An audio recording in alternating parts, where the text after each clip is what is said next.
Oh. Okay. Oh, bullet hell. Oh, bullet hell. Fucking noises. Yeah. Oh. What noises? I sound like a French ambulance. Ha ha ha ha ha. Scooby-Doo. Hey, there he is. Hey, Changus, have you seen the official Mr. Krabs scat porn? What? Who the fuck's... What? What are you talking about? What the fuck are you... This is how we're gonna start off? This is how we're gonna start off! I just admitted this is how we're gonna start off! You're gonna tell me, oh, hey, did you fucking watch this Mr. Krabs scat? What the fuck are you talking about? What are you talking about? Changus, have you not? What are you talking about? Changus, there's a book. Wait, are you being real? I'm real! What? Chelsea, don't you fucking dare mention the fucking jar. Which jar? Right after she typed Brony, she's like, no jar. Chelsea, don't you fucking bring up the jar. Don't. I just don't. Okay, what? You don't want to know. You don't want to know. You don't want to know, Najata. You don't want to know. No, you don't want to know. Ninjato, I don't. It's one of those topics where once you learn enough, you realize you don't want to learn more. Ah, so it's like. Is it connected to rainforest or something? Just stop. No, we're no questions. Just don't. Ignorance is bliss. It is bliss. Well, if we want to get off Chris-chan, we could talk about Dipper Goes to Taco Bell. That's even worse. It is worse. Don't ask. Don't ask. Why are you bringing up all this shit, Nick? Do you know what that is? No, I don't want to know. Don't. He doesn't want to ask.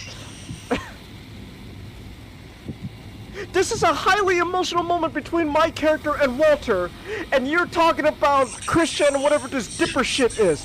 What is wrong with you, Nick? You're ruining such a powerful moment.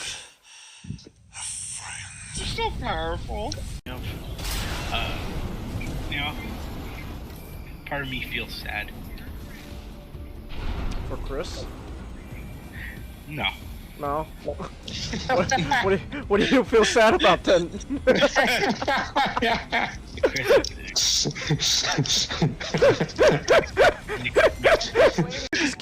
I can excuse incest with his fucking horrible mother, but I can excuse him making a video saying he pretty much got away with having sex with his mother.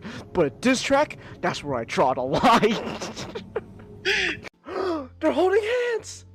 Changus, look at the background. The colors. What about it? Apparently those are the colors of the lesbian flag.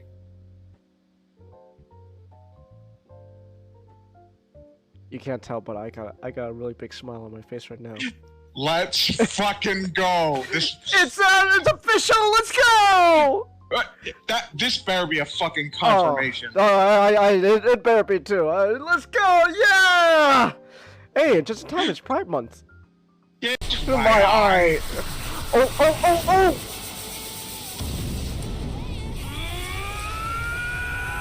Wait, Eggman shot the moon!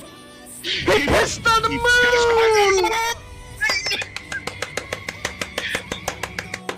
He pissed on the moon! Let's go! Personally, I'm a Sun Alley guy. I watched the 90s cartoon. That alone makes me a Sun Alley shipper.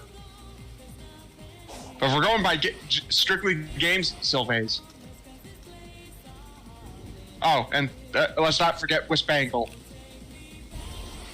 Right? Chase, I thought you'd be cheering. I would be, but at the same time, I'm autistic. I'm fucking autistic, man. I'm focusing so hard and trying to get these damn tokens because I hate this island. I get it. Oh.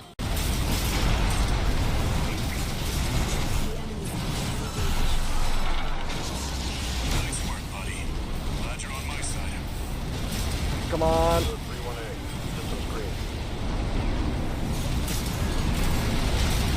Ah, there we go.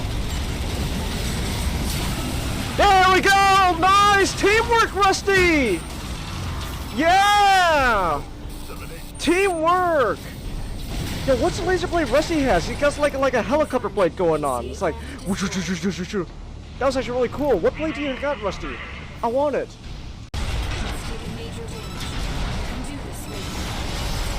Oh, come on!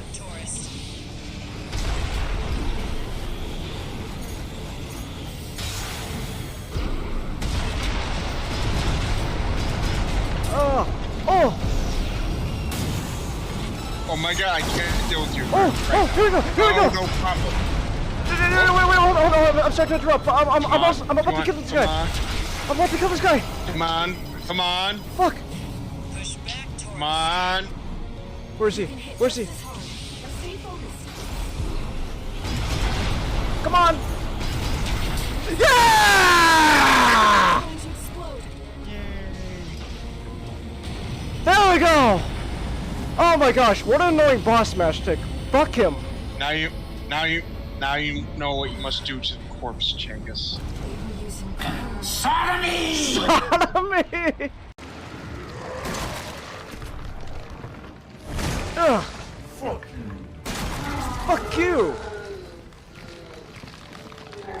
Come on, Jack! Oh, is that it?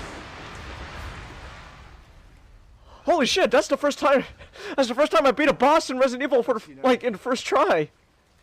Yo! Ethan, this way. Oh, come on! Jeez, how many more eyeballs do I have to shoot? Oh, I injected serum!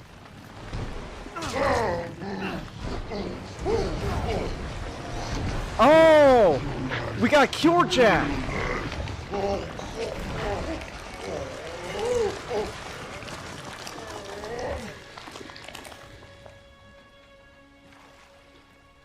Are you alright? Yeah. I'm Goramy! Majima-san! Is that you? Oh, come on now, Kiryu-chan! You gotta call me Goramy now! Wait, but what's your problem? You love the clubs and you can't stand that I'm here all dolled up for you? It's understandable. If you went into a club and got a man assigned to you, any guy in his right mind would be pissed. You know, it's fucking crazy. This guy ran a fucking club, and now he's one of the hookers.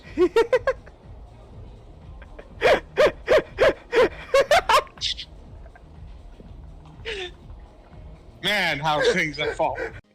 He did have a little dick, Ray. Did Hitler have a small penis? I don't look up on the history of evil dictators' penis length. I don't know, because like it would probably make sense. But- I don't know. I don't know about Hitler. I know about Napoleon though. Yeah, you know about Napoleon's penis. Yeah, because it's pickled. Yeah. In a fucking box in New Jersey. Along with Rasputin, funny enough. Oh! Kiryu, what are you doing? What was that? Kiryu, you're supposed to grab the guy, not have sex with him.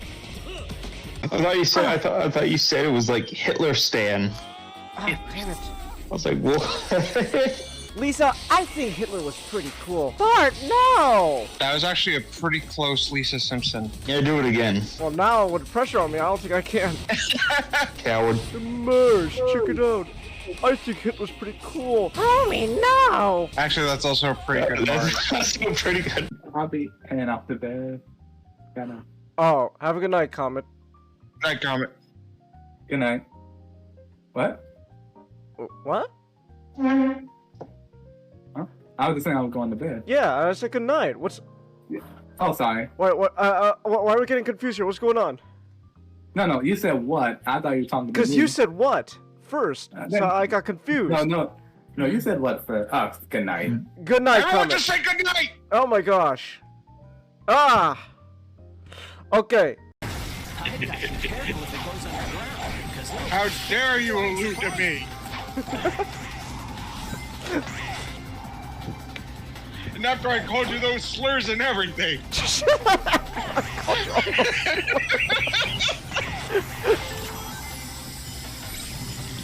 I did it out of How love. dare you betray me? After I called you those slurs and everything. Honestly, in terms of woman I would actually date, it probably would it would probably be more interested in some in a chick sort of in between Yukiko and Chie. 楽しんでるか最高のズレや何もかも忘れてたっぷり甘えて Chings, what are you at? Just a quick reminder that I do have stream elements. There's a $50 monthly goal. You can tip, donate, etc., whatever you want to call it. You do not have to if you don't want to.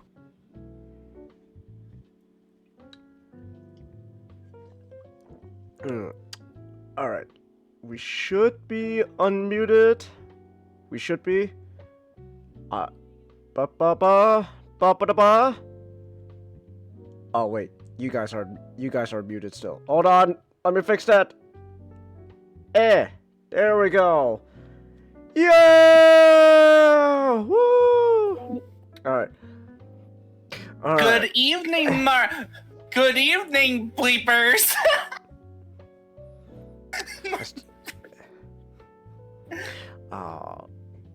Now I'm sad because I can't play Infinite Wealth. Wait, Austin Butler's in Masters of Air? Oh. I didn't know the that. acting. They're picking like younger actors, so Austin Butler, he was in the new Elvis movie. Was Barry Keoghan? I haven't seen the new Elvis movie, so. Oh wait, no, that's Sawyer Spielberg. I saw Spielberg and I was like, wait, Steven Spielberg? Was like, oh no, oh no, wait, that's why he's the son of Steven Spielberg. Huh? That is funny, actually. He's Roy Frank Clater. So every time you see him on screen, Ninjato, when you're watching the series, you could go, oh my gosh, it's Steven Spielberg's son. Whoa. Oh. Hold on, let me just check. Roy. Okay, so if he looks like Hannibal Mustang. Oh, okay, now I know him. Yeah, he's the, he plays the best friend who has to be on the ground. Oh, damn. Sorry, Steven Spielberg's son. You're not gonna make it. No, he's a major character. Oh, never mind. He will make it. Well, no, he can still not make it. He can still not make it. Yep. Okay. I don't have... And don't worry, and here's the don't worry, the bomber group is not just any old bomber group. It's the 100th. Ooh. Which got a nickname, the Bloody 100. You can probably guess why. Well, obviously it's because they shot down so many Germans. Woo, yeah.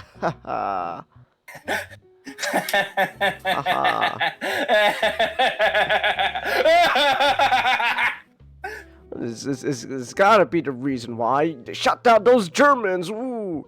So it's actually based off of a book. Oh. Yeah, Masters of the Air, book. See. Yeah, much like Being a Brothers is based on a St. Ambrose book. But it's still the Eastern Front, though. I don't know what like. No, Western Front. Oh, Western Front. Wait, is it? Wait. Wait. So, is Japan considered the Eastern Front? No, the Pacific Front. The Pacific.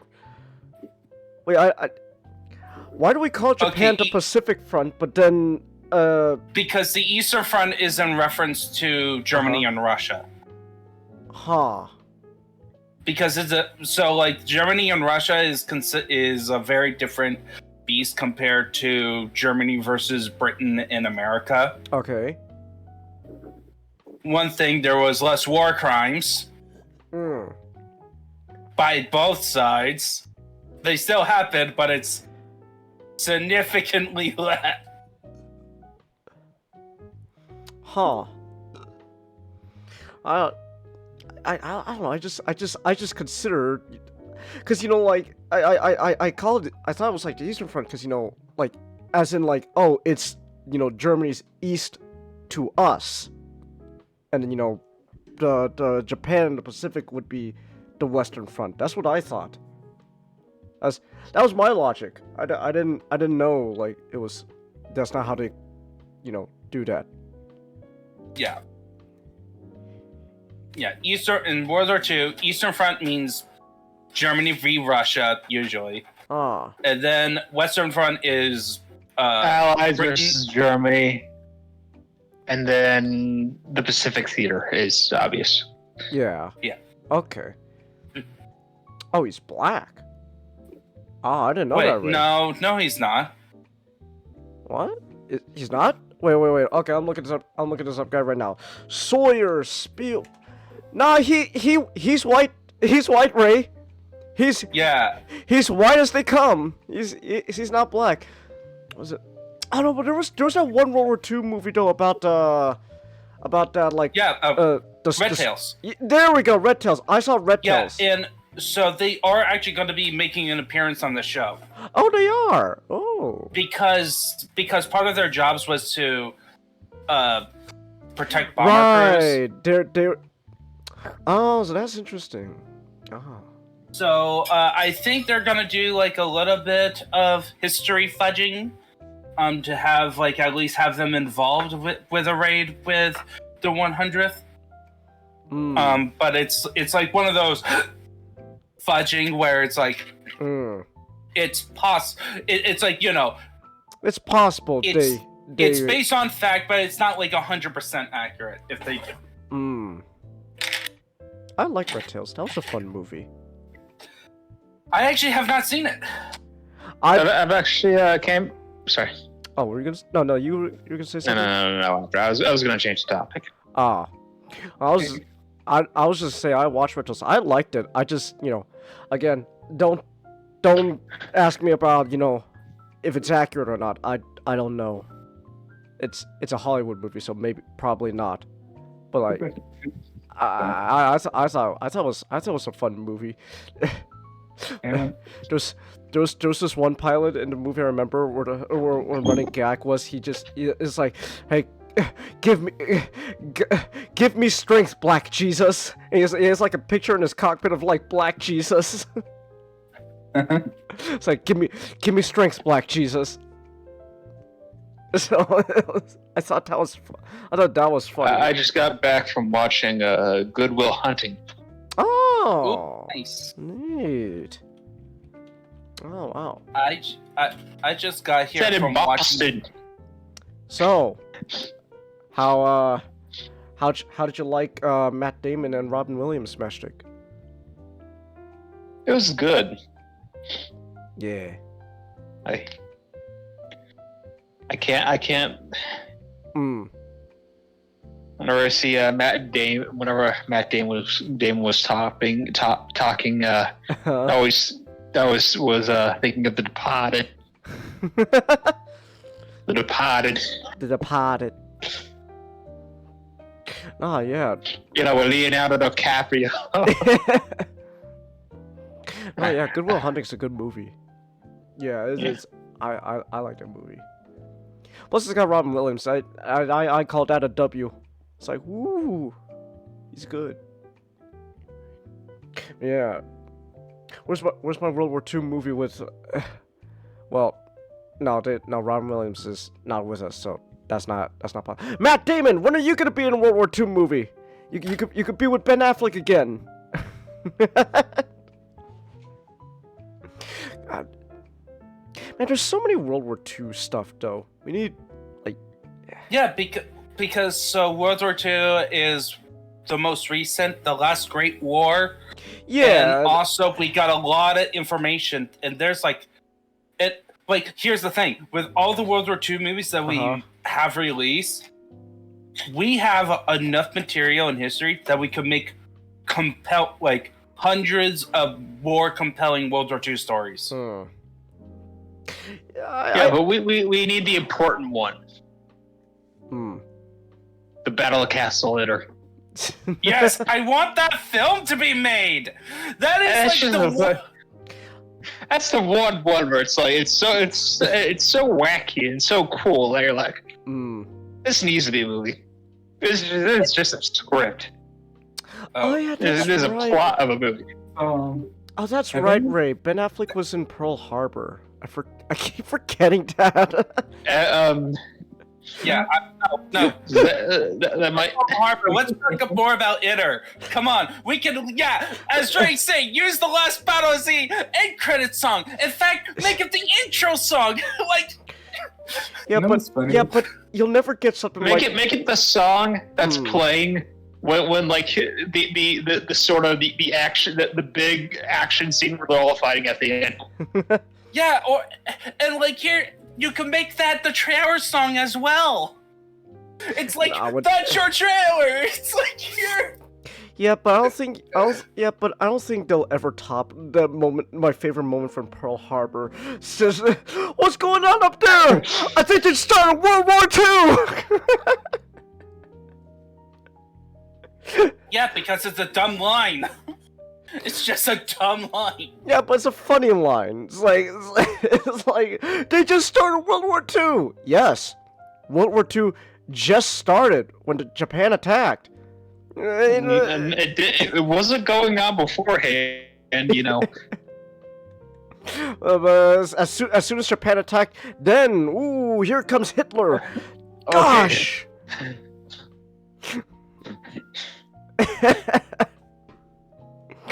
It's like there's so much like World War II stuff. Like I don't know.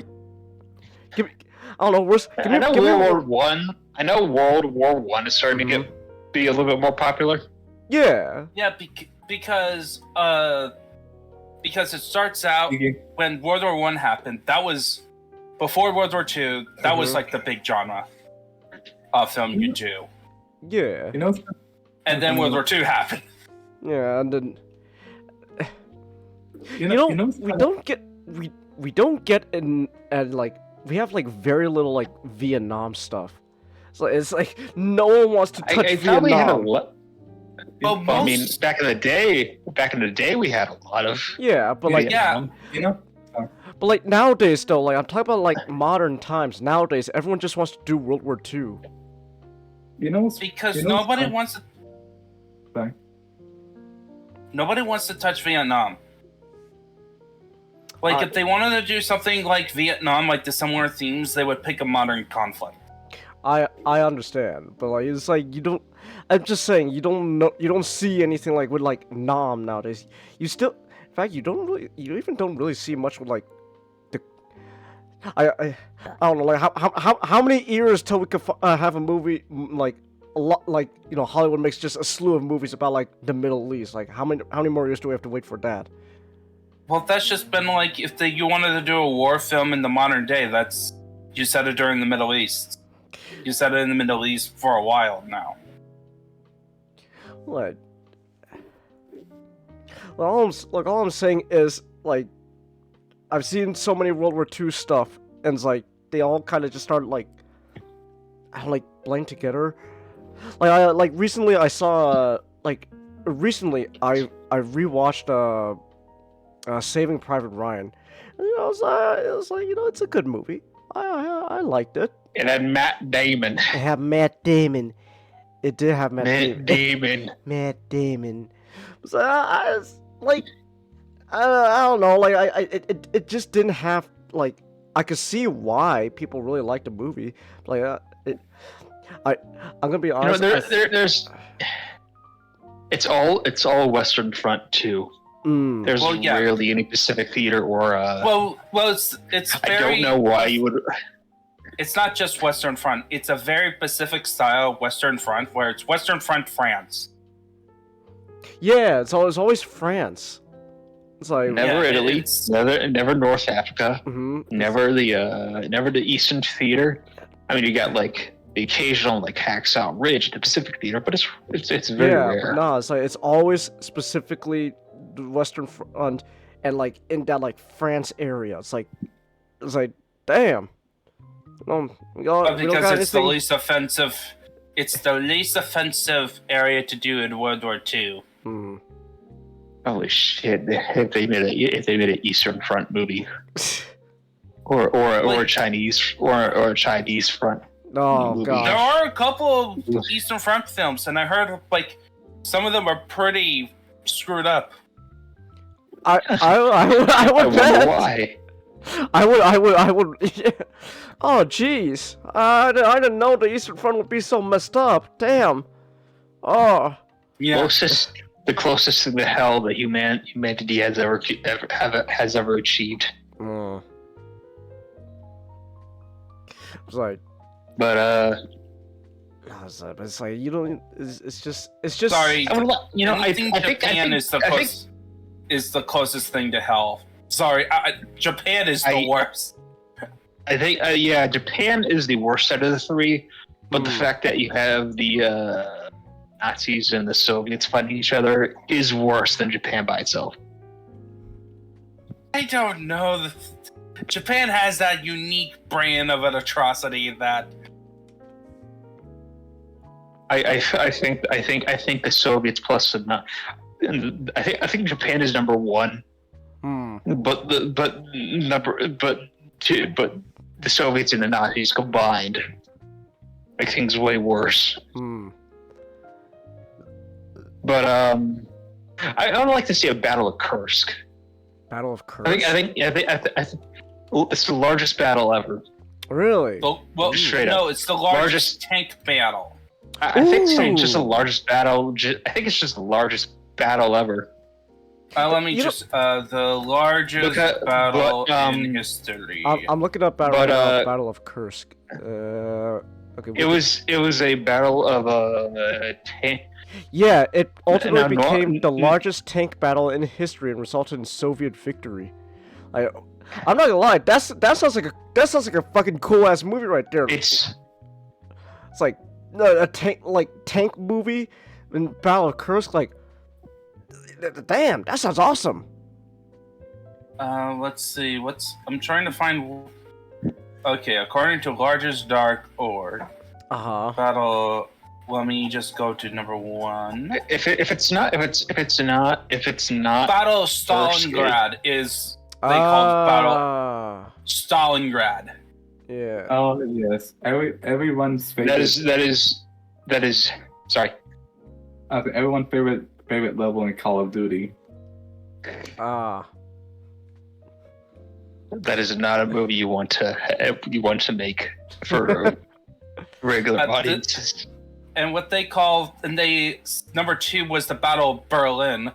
Yeah, but you can make the But I still think though, Battle of Kursk could be a cool movie, like tank battle movie.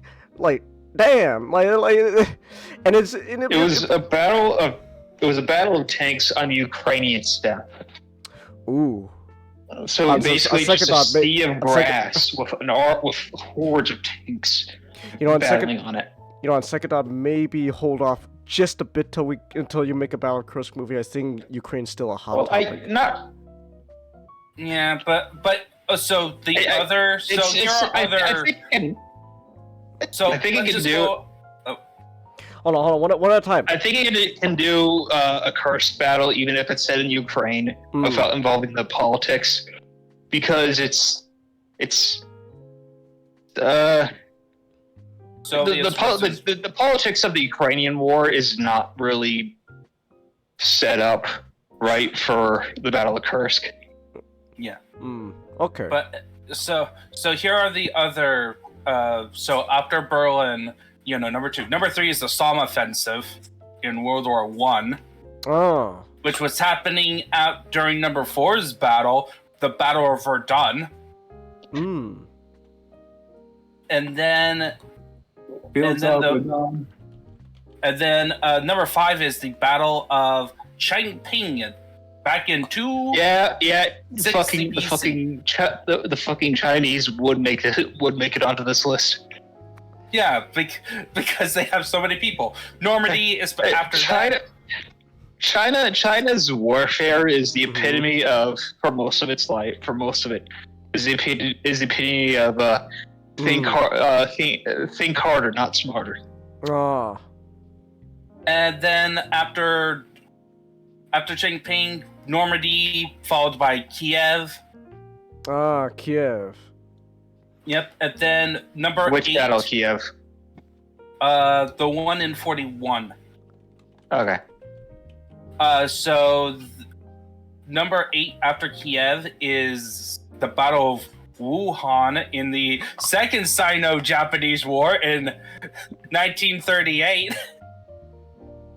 I can't believe 2 years ago there was another Battle of Kiev. Is Kiev like a major thing in Ukraine? It's a capital city. Okay. Yeah. And then number 9 from 612 is the Battle of Salsu, and it's during the Sui dynasty and during the Goryeo-Su War. Huh. Oh, and it's in Korea. Oh, lovely. Oh yeah, I remember Let's that. go. I think I remember this. Let's go, Yeah, Korea. this was I think the Sioux was it was a kingdom that it was the death of the Goryeo was the golden age a bit of the Korean, and then after this war they went into another warring states period. Oh, okay.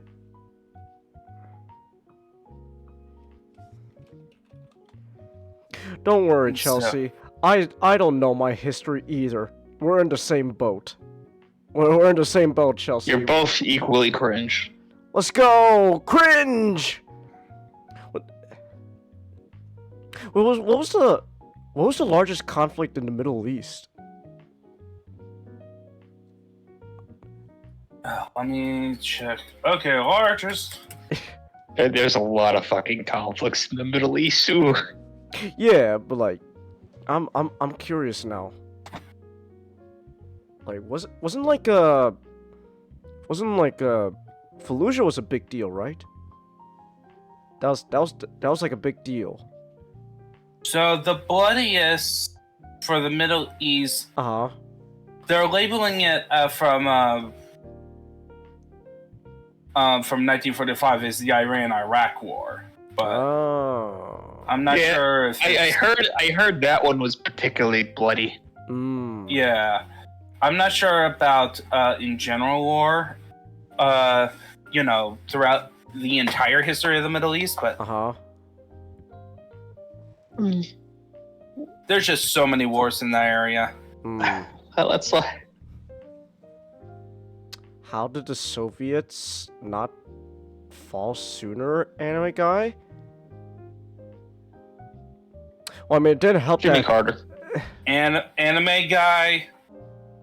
Well, I mean, if we're talking about World War II, if we're talking about just specifically World War II... I'm sorry, but anime guy. Because the Nazis were just as bad as the Soviets. Anime guy, if we're talking just specifically World War II, I mean, Hitler did, go into Russia without coats, so... that... No, well... That was the thing was, here's the thing. They were thinking that they had the same problem that Napoleon thought of, where they thought they could easily defeat Russia before winter come. But then winter came. Because the Soviets and the Russians both times proved to be 10 times smarter than they thought of. They kept like that's the main problem when you say invading. You don't invade Russia. You don't invade Russia thinking that they have a crappier military than you. Why do you think people have overestimated Russia until last year? Or 2 years ago now. It is kind of funny though. Russia did. The thing is that Russia during World War II, at the beginning of it, did have a horrible military. Oh, dang. Stalin purged the officer corps. Oh. So what happened? Did he just get good? Stalin was like, okay, we're getting invaded. Everybody out of the gulags. Everybody out of the gulags. You're all reinstated. Yeah, essentially it was fucking good. Okay, so what happened? They invaded, and Stalin. He got like fucking comatose for a week. Not literally, but. And then he was like, all right. Hey, we gotta have a good military now. Hey, good guys. You know how I sent you to gulags? Well, you can walk free now. Yeah, he basically changed the message. So one of the things he had to do was that one, he changed the actual rhetoric of the Soviet Union. So at that time, so before they, were like, communism is great and all, and like they were rejecting the Russian heritage. Right. But once the invasions comes in, one of the things he had to do, so Stalin actually humbled himself a bit. Really? Wow. Yeah, well, basically he wasn't as paranoid as he was before and after this war. So, well, to be fair, if Hitler is launching the largest invasion of mankind on your borders, you're like, well, you either follow it or don't. Yeah, it's so, and then what happens is that he then changes the rhetoric of the Soviet Union, the marketing. So where the marketing was that that the Soviet Union was a continuation of the Russian history. Actually, he actually called for embracing the Russian heritage, which was disavowed when the communists took over. All right. Put up those bears. Let's get those bear signs up there. Yeah. Look at that fucking okay. So if you go to Russia, the Western Front is actually called a different name in Russia. It's called the Great Patriotic War. That sounds fucking Chinese. So essentially, he made the whole country nationalist. Essentially. It's like, okay, communism, we're combining communism with nationalism. We're basically doing what the Germans are doing, but we're not. But we're not. Unlike well, we're gonna fucking die if we don't. But then he also brought in some of the commanders that did not get killed, but instead got thrown in prison or like demoted, and brought them into his leadership. And one of them, like the Germans got close up to Moscow. And another thing he did was that he also moved all the factories from the front lines to Siberian area, and he also did not flee Moscow. Why would he have his factories on the front lines? No, well, because they became the front lines. Oh, it's morale. Oh, okay. It's okay. See, the way you said it before, you specified. I was thinking, wait, so was Stalin just stupid? Did he purposely put his factories on the front line? Oh no, he put it into Siberia. Also, then way out of the way, in the middle of Russia. No, massive. Did all Stalin try to replace all his rifles with new rifles before? No. They were going through. I don't know about that specifically about that, but they were going a modernization program right before the Germany kicked off in the invasion. First man gets a rifle. The rest get ammo. When first man dies, pick up his rifle. Oh yeah, that happened. Yeah, and so I posted a map, Changus. This is how close Germany got to Moscow. Oh wow! They actually were knocking on their doorsteps. This was 41. This was the beginning of the Battle of Moscow, and essentially what happened is that there was another thing that he did. Stalin did was made sure that the Japanese would not invade. Oh. So and basically when the Japanese were not invading, he brought all those Siberian troops that would have been on that border to the Moscow border, and that's how the Battle of Moscow happened. And also, anime guy, I would disagree with the T-34 being the worst tank ever produced. The reason why the quality was crap. It was easy to fix. It was very easy to fix. And also, the reason why it was crap is because they needed tanks. But when they were on the field at the time, it was still a threat to the Germans, at least in the first part, because the Germans tiger is going to fuck you up. One tiger is going to fuck you up, but you have 12 tanks and they don't. And then also, you got to also put in the account, anime guy, when it comes to KD ratios, is that experience.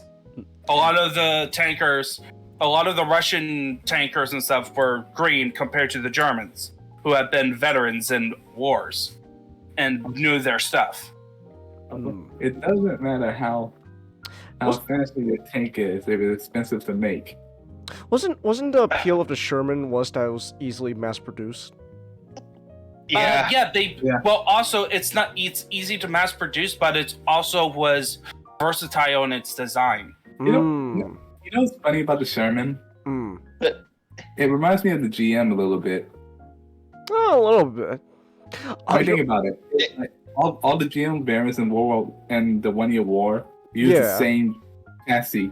Well, because the gyms were meant to always be mass produced. That's the whole purpose of their existence. Let's take the Gundam, mass produce it. Well, the thing about the Sherman is that it's often called a death trap. But that's really funny because so many people live to bitch about it being a death trap. Yeah. No.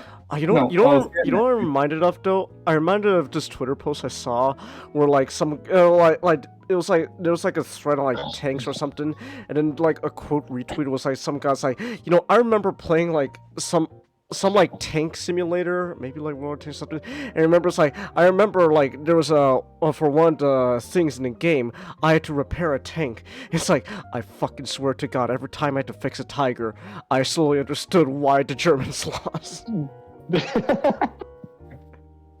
No, I was trying to get at earlier, Chang, is that with the Sherman, there were a lot of variants that just because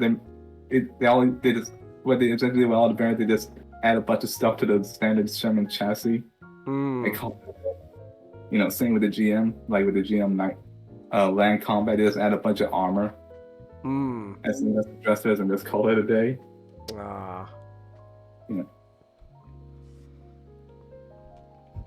Well, I don't know. Well, all this talk of tanks, all I'm saying is I think the Battle of Kursk could be a really cool movie. Like a tank battle. Oh, yeah. Sign me up. I think that would be really cool. It'd be a really cool movie. But here's the thing. You do the Battle of Kursk movie, you actually use CGI and not just have a few practical tanks and not show the scale. No. Let's go the extra mile. You just get a bunch of tanks. Comet, do you realize how expensive that would be? Yeah. Oh, I bet you can buy some tank enthusiasts who are willing. Comet, if they made a has to movie, be the accurate. Okay, Comet. It has to be not only the type of tank, but also the right armament for that time period, and also the right unit code. You have to give it the proper paint job if we're gonna do the whole practical reality.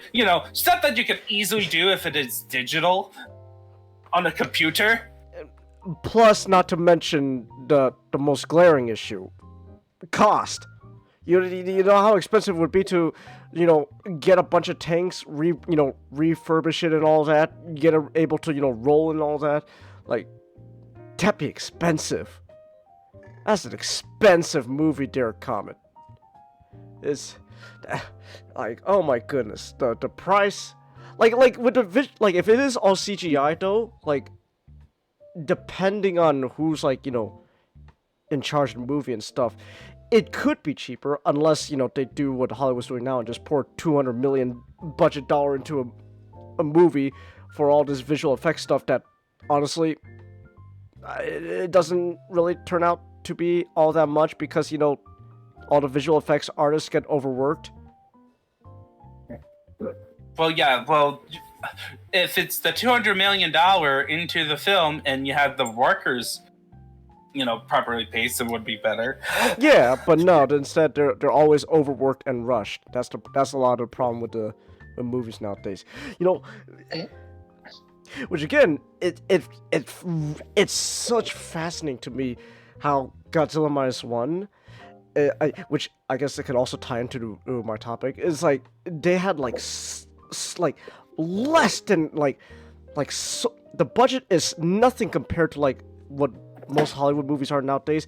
Like apparently like the visual effects team was only like 30 something people, and it's like holy shit, and they made the movie look that good. Damn. So visual effects are in there other than the giant kaiju. A lot actually. Like Okay. yeah. Well, like obviously they can't just 100% recreate, post-war Japan, completely with practical effects. Like some digital effects is going to have to be done. But like but it's interesting though, like, it's like, oh my gosh, such little like amount of money and the visual effects look pretty good. It's like, damn. I don't think it's gonna win the Oscars though. It should, but I don't think it's gonna, like, cause I'm pretty sure the Academy hates Godzilla. Well, it's, as much as it hates Barbie. Listen, Godzilla is too good for the Academy. Ah, fair enough. Does that mean Barbie's too good You don't- for the Academy? Probably. Probably. Anything is too good for the. Most things are too good for. Yeah. Most things, at least somewhat good, are too good for the Academy. Exactly. All right. Anyways, we are like 40 something minutes into this podcast. We should get into our topics now. So, speaking of Godzilla, So, first topic of the night. Speaking of Godzilla, -1 recently came out. It's still in theaters. It's gonna stay until first of the end of the month. February 1st is your last chance to go see Godzilla -1. But what they did recently, which I think was like, was it like, I think it was like this week, sometime this week, they released for Western audiences, Godzilla -1 minus color, which is basically Godzilla -1, same movie, but now it's black and white. Ooh, cool. And it's a neat little thing. It's really just Did you say that Atago was sunk by Godzilla? No, it's the Takao. The heavy destroyer Takao. It got absolutely demolished by Godzilla in the movie. So sorry about your warships, anime guy, but that Takao, nah, it didn't last long. It was a curb stomp. But anyway, so recently they released the black and white version minus color, and it's exactly what it is. It's just the same movie but black and white. It's very obviously a gimmick, and it's a nice gimmick because the whole point is it's just supposed to be like an homage to the original 1954 Godzilla movie, which was black and white. So I was like, ooh, and I was like, you know what? Hey, this is another chance. I'll watch it, and it's another chance to check out -1 again before doesn't Takao was a heavy cruiser that got sunk by submarines.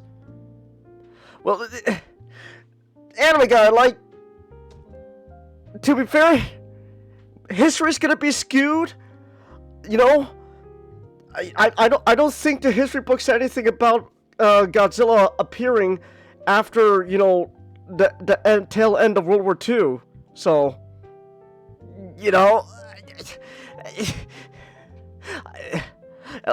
plus I don't know what like specific class the Takao was. It was just a ship. It was the Takao. It's like, and then it got destroyed by Godzilla, and that was a cool scene.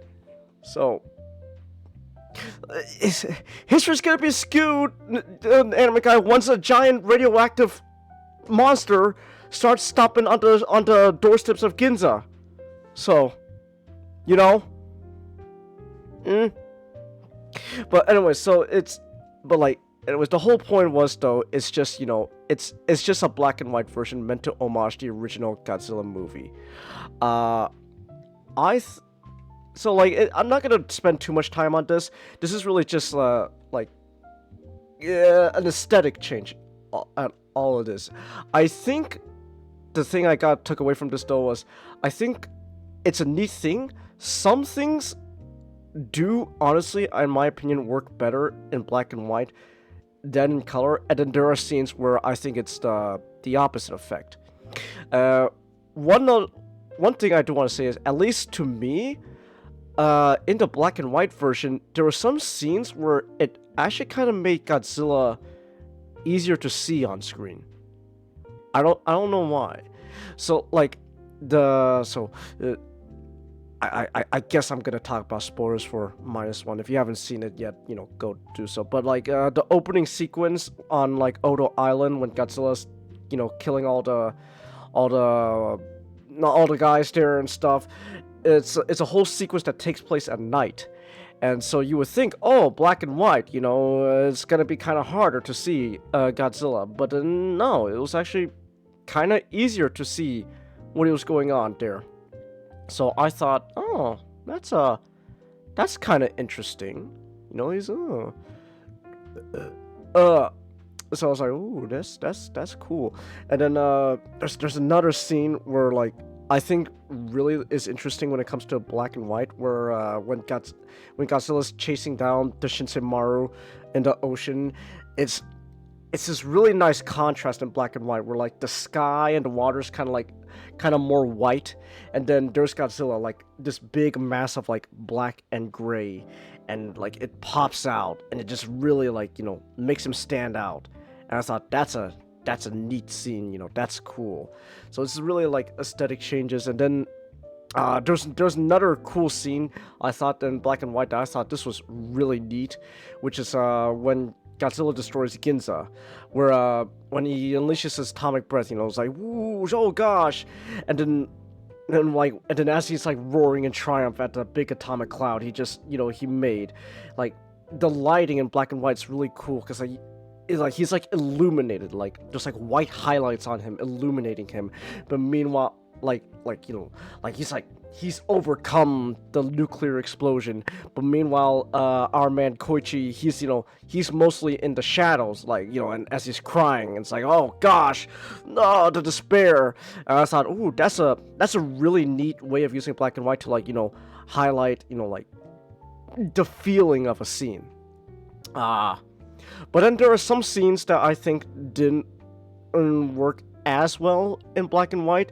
There's this really iconic shot that was in the trailer where like Godzilla's swimming underneath a boat, and I think it didn't work as well in black and white, because like if in black and white it was kind of hard to see like the sort of barely transparent Godzilla underneath the water swimming, but in color it kind of stood out more, to me at least.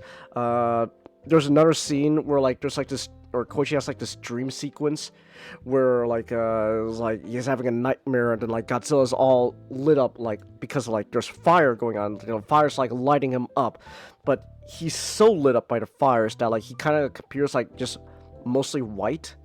So I thought, I don't know. I don't think that worked out. And going back to the beginning of the movie, the Odo Island sequence.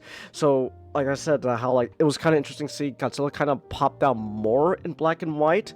There, I do think the sequence works better in color because in color, when like, so in the color version, like a lot of the lighting comes from the fires that Godzilla creates from his destruction, and so seeing that in color, when you see the fire illuminate Godzilla, it's got that like nice orange glow and hue and stuff, and it makes him look like, it really makes him look like demonic, like a like a monster, like he is. Like it's like this guy just came out of hell, or like he's hell itself, and it looks really neat. Like when you see like a fire reflect off of his eyes, it's like, ooh, that's cool. So I think that kind of worked better in color than in black and white. But like the black and white though, it was still.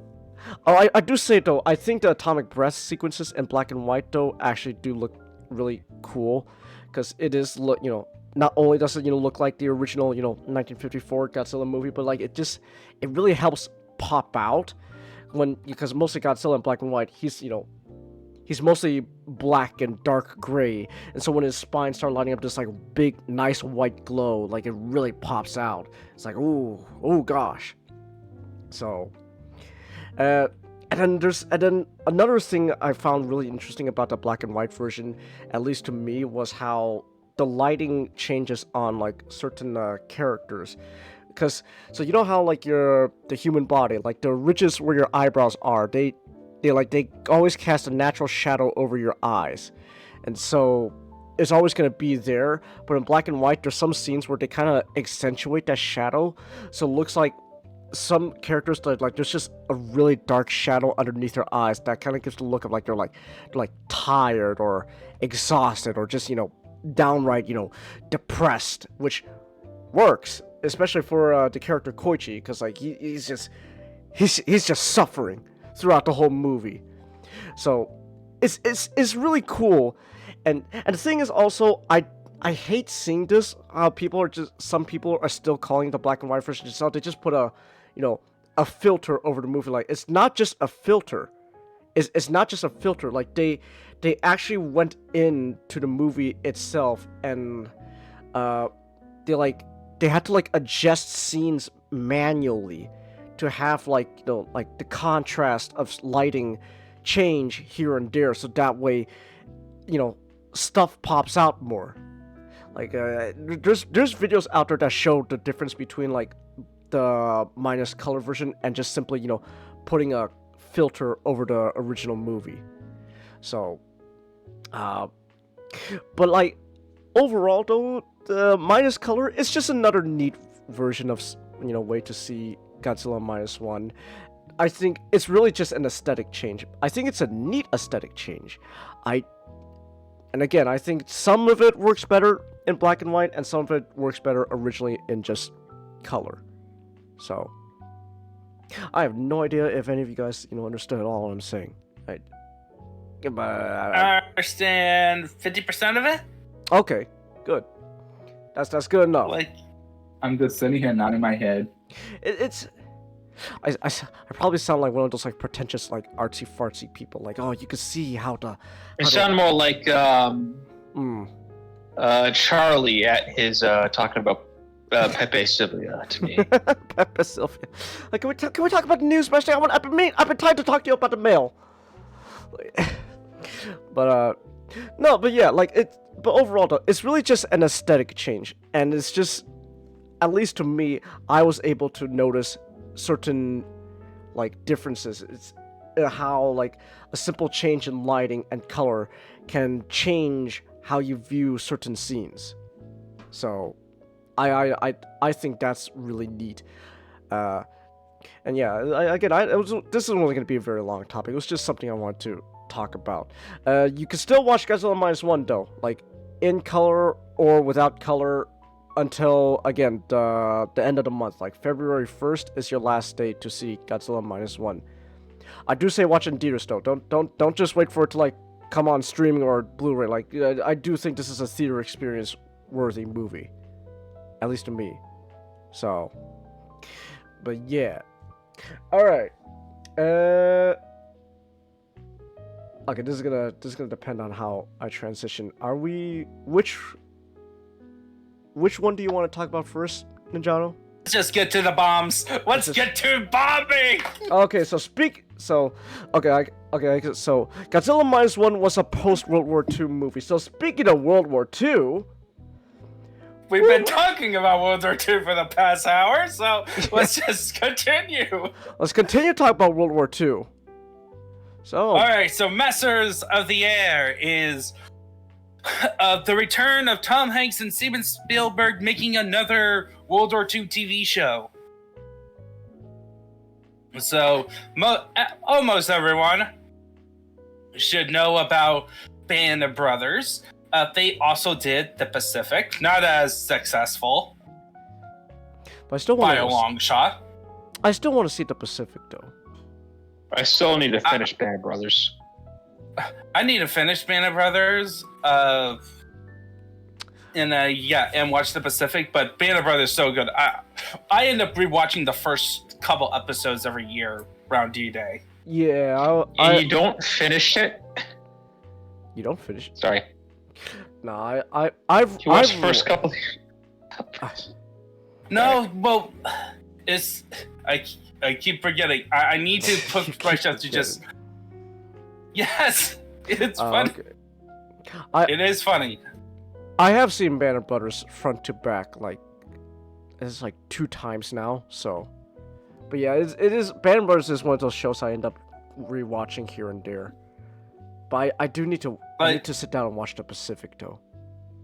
But I did read the book. I did read the Band of Brothers book. Neat.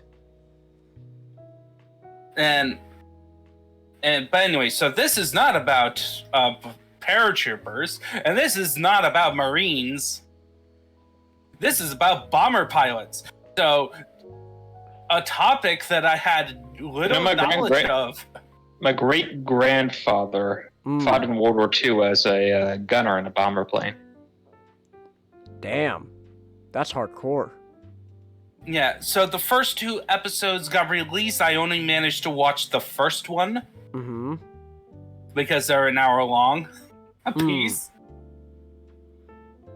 And oh boy, it makes you not want to be a bomber pilot in World War II. Ooh. Like, so expert cinematography, like the way they shot the shots takes place in the bombers, showing how claustrophobic and knowing that. Mm-hmm. And then, like, sounding all technical and stuff. Like, in this episode, we had, like, 2 bombers going through mechanical issues. Oh, lovely. And like, even one that resulted in a trash bomber crash that everyone survived in. A forced landing. It sells you very well, like, that these things are small, cramped, prone to malfunctions that could, if something goes wrong, you're gonna die. Damn. But that's not the scary part. And then you get to, like, so the format of the episode was that you start out with 2 of the primary characters, one of them played by Sawyer Spielberg, the guy with the mustache. He's Steven Spielberg's son.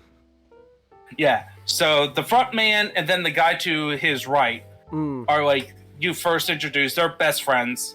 And they're one of them is going forward because he's kind of like getting the office job of the base for the unit.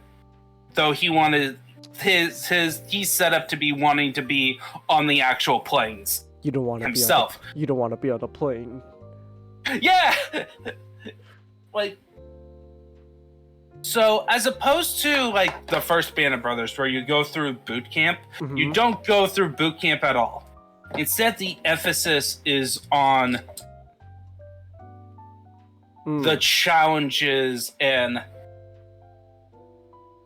a bit of not knowing what's gonna be the actual bombing experience to be. And then when we get to the bombing mission at the end of the episode,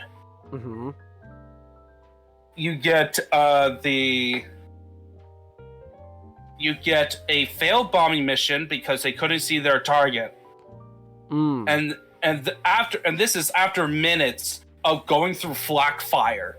This film shows you the dangers of flak fire in World War II.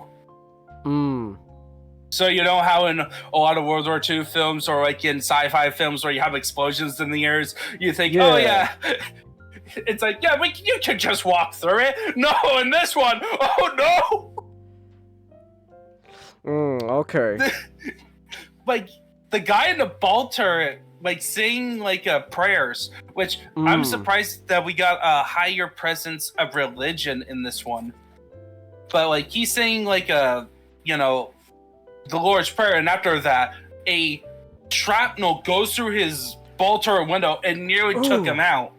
Like inches from his face, and then he ends up being cold on their return trip and having to be taken inside the bomber to get warmed up. Because they're so high in the air. A guy's gun, like two 50 cal machine guns gets jammed, or maybe 30 cal, and he took off his gloves so his hands are freezing, could be frostbitten. It's like,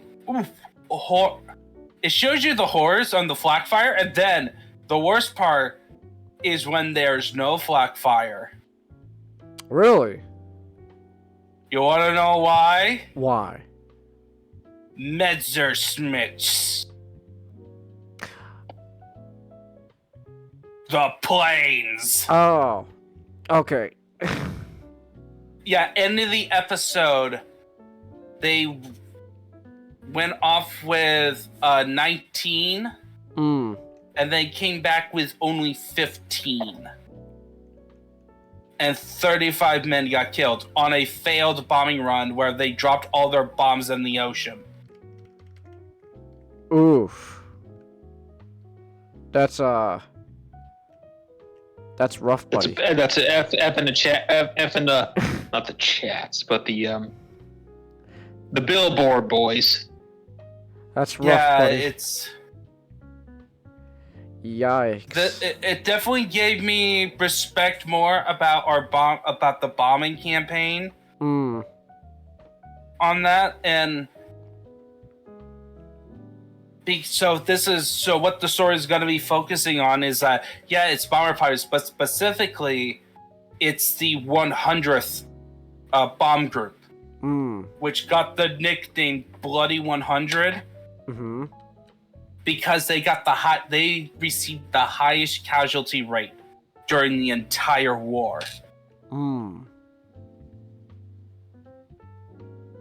Interesting. So there's gonna be a lot of deaths in this show, and it definitely sold you on it. So there's a lot of CGI in there. Well, I would assume. It is noticeable. Yeah, and it is noticeable, even like green screen stuff, but. I'm not offended by it because it makes it look more authentic than just having one real good-looking plane and saying that this is the bomb group, even though you're spending millions of dollars on this. Right? Right, Ridley Scott? Okay.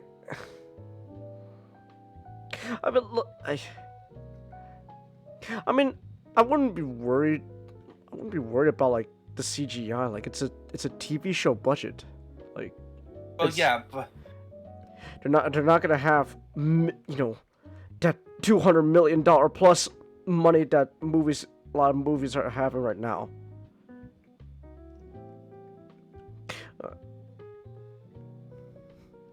Yeah, so that's like my overall impression. It's a really good show right now, so really enjoying it.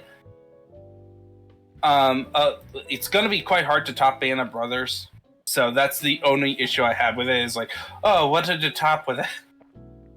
Band of Brothers. So hopefully it'll continue on a good trend. So, yeah. So we can move on to more Air Force shenanigans with this time with giant robots. Gay giant robots. Gay giant robots. Flamboyant giant robots. I mean, it's more flamboyant. I mean, with a lot of innuendos. Like you gotta balance it out, man. You know, we had lesbian real robots with Wish from Mercury last year, so it's only fitting that we have gay super robots. Have you seen it yet? That one. No, I still haven't seen it. I've seen clips of it though. Like, man, that's a lot of innuendos that robots make in tier. Yeah, Bravon is very much into Asami. Very into Asami. Very. And then the end credits song is and Will Smith and Asami singing, and then taking off shirts and holding hands. It's like, what the? Hey, good for them. Good for them. You know. Yeah. So as everyone knows at this point, this is a Super Robot show. But when it was first announced, they didn't promote. The way they promoted was very fun because they treat it as if it's just a regular like military robot show about facing aliens. Yeah. At most. And no one knew what it was. So when you first watch the first episode, it's much like a standard alien invasion movie. You have like a military exercises with two nations, Japan and America, doing like a joint military exercise. During that exercise, aliens are attacking the entire planet. And so you think, okay, aliens are attacking the world. And I love how they kind of subvert it. Sorry. Like, they kind of do a lot of subversions a bit. Like, so, first off, Isami, he's the Japanese guy. He's like, and at the start, he's treated as if, like, he's like the ultra-skilled, cold, like, distant, calculating person who will get the job done. Super skilled. And then when he actually faces combat and sees casualties, he just falls apart hard. Like, he went from, like, you know, the cool military dude to Shinji level of not wanting to fight. And then you got Lewis the American. And he is the one who is the narration about wanting to become a hero. And you would think, oh, he's great to be the super robot pilot, right? No, the super robot wants Asami and chose him. And then in episode 2, they even say, the robot says, I can't be with you. I want to be with Asami. Yeah. So now he's like really pretty much having that reject. Being rejected. Bravon really wants Asami though. Like, it's hilarious. Like, he really wants Asami. If it turns out that he's from the future and he's like the brain conscious of Lewis Smith through some time traveling shenanigans, that would be hilarious. Look, Asami, I want you inside of me. I want you inside. I remember seeing this on Twitter. Like, there's like this. Do you know which episode this is in, Joe? Maybe it's a recent one. Like, there's just a scene where Sami's just like crying naked inside of Bravon. That's all episode 3. Episode 3. So by the end of episode 2, his clothes gets destroyed, and this is after episode 2, where you spend most of the episode getting waterboarded. Oh, lovely. So he's now traumatized. Somebody really somebody really looked at the complaints about. This is kind of what I feel like the writing is like in the industry. People are complaining about oh, this character is not suffering enough. Selena is not suffering enough. It's like, okay, for my character, he's gonna get waterboarded multiple times throughout episode 2. Hates being in the robot. Feels like a kidnap victim. Yes, he's treated as if he's being forced against his will. This is like if Gendo, instead of coercing Shinji to be in the robot, chained him inside the robot. Okay.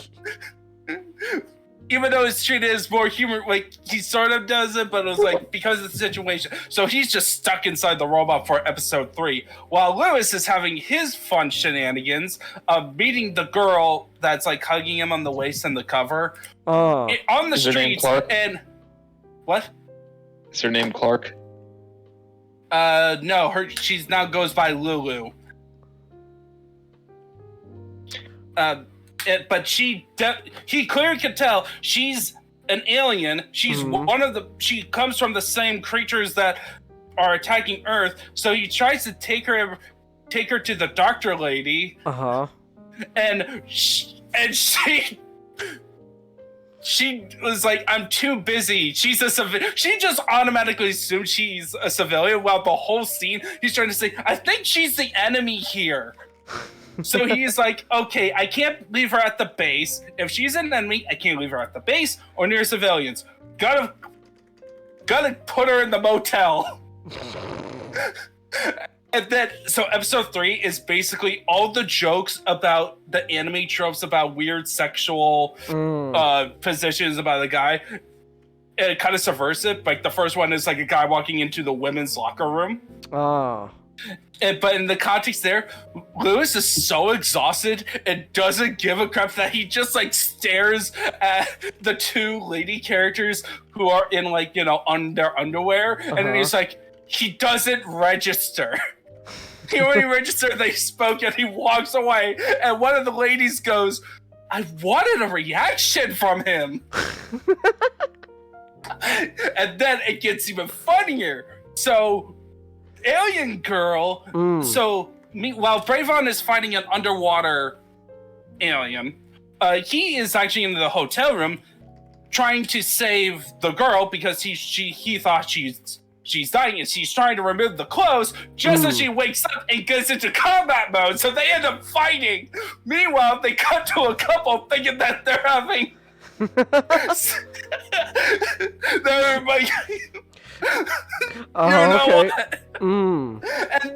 And then he's in his undies. She ends up naked on the ground, just as Bravon at the end of the episode, after defeating the robot, crashes into the motel room, destroying the wall. Isami gets ejected, covered in the mecha convenient liquid air fluid. And so he's butt naked, she's butt naked, he's in his underwear, and that's how the episode ends, with her saying, "I'm Lulu," and acting like the ooh. Okay. It's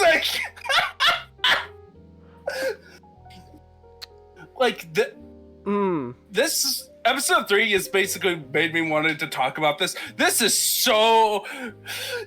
fun. And the theme song. Oh, the theme song. It sounds fun. It sounds like a fun time. Underwear is funny, Chelsea. Yes, Chelsea. Underwear is funny. It is. But the theme song is I've been so addicted to it. It is so great. It is so good. This is the epitome of a fantastic surprise. Of because as I told you, as you know, Changus, I only found this about like 3 weeks ago, like the week it came out. And then, oh, it's so good. In terms of characterization, the pacing is excellent. I felt like we're getting to know the characters a bit more. It's like a good mixture of a slow pace, but also not like super slow that we are not moving the plot forward. Okay. But we're just getting enough characterization, which is good because, as you can see, we have a ton of characters, and at least 3 of them we have not seen yet.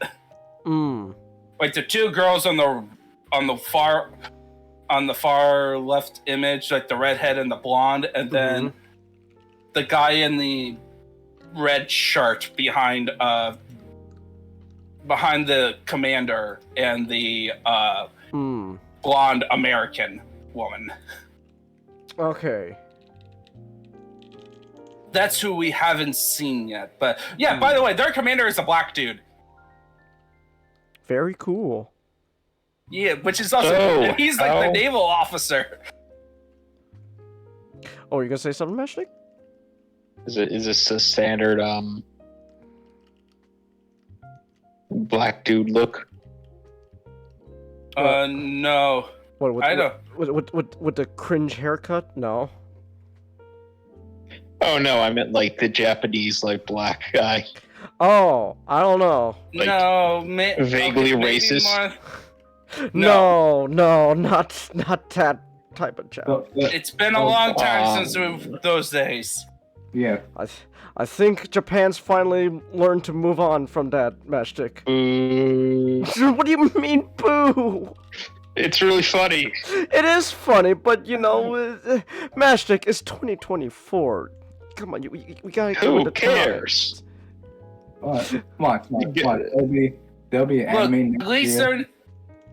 at least they're not racist with that cringy haircut.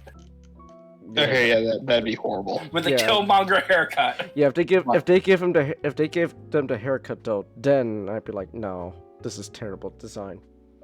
I hate that. I hate that haircut so much. Thanks, Black Panther, for giving us a crappy haircut. I don't think it's so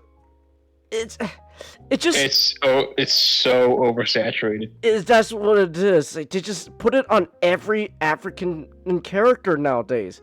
It's like, we get it. They're black. You're black.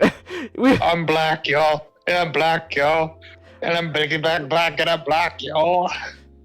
I get every black guy put on dreadlocks. It's like the half shave.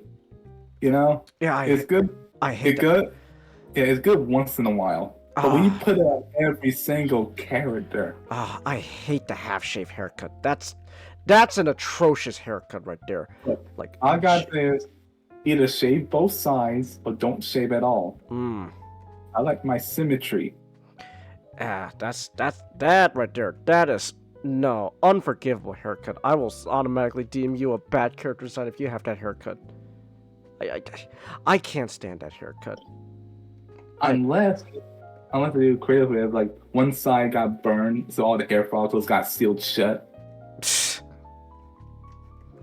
Okay. Who would do that? I don't know. Who's working on that idea? Yeah, I wonder who. I remember this guy told me about it a really long time ago.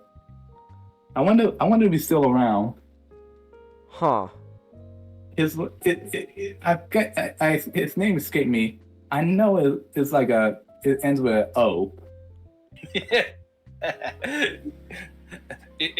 Yes. Wait, are you guys referencing something?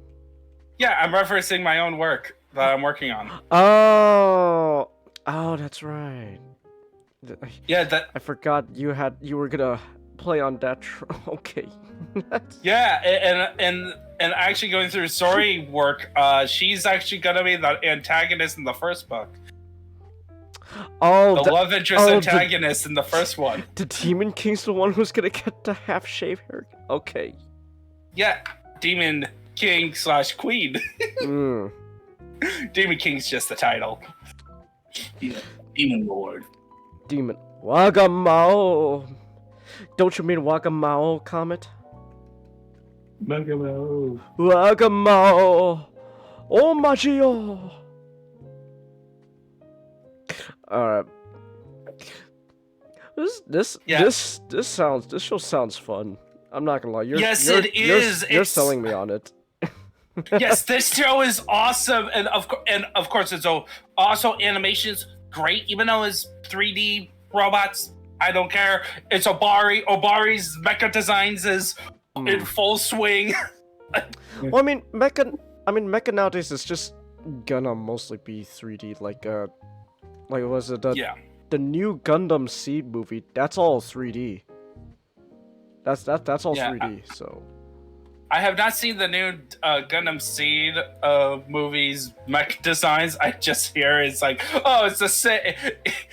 Essentially, it's like the same as the rest of the series, so they're just like making worse versions of better mechs. Nothing's really changed. Like, here, hold on, let me put it in back room. I mean, the Gundam designs look pretty good. The Gundam designs not so much. Nothing's really changed. They're all kind of... Yeah, they look the same principle. I do like... I'm not gonna lie, though, I do like the GN Storm. I don't know, because just any love for the GN, honestly, if it was Seed or not, I don't know, I kind of dig it. I like the It seems like only the Force Impulse 2 is the one with the terrible backpack, so slight improvement. I like the Black Knight ones. Oh, the Black Knight. They look cool, yeah, but like they kind of... Man, they look like the what's the name of the Mega Man villain? They look like to me they look like they kind of belong like mecha version of the Knights from Shovel Knight. The Knights from Shovel. They just I think with the Black Knight squad they look like they don't really fit the aesthetic that like all the other guys are going for, except maybe they're color coded. They are color coded. One is red, pink, orange. Blue, green. Yeah. So did they combine to form a super robot?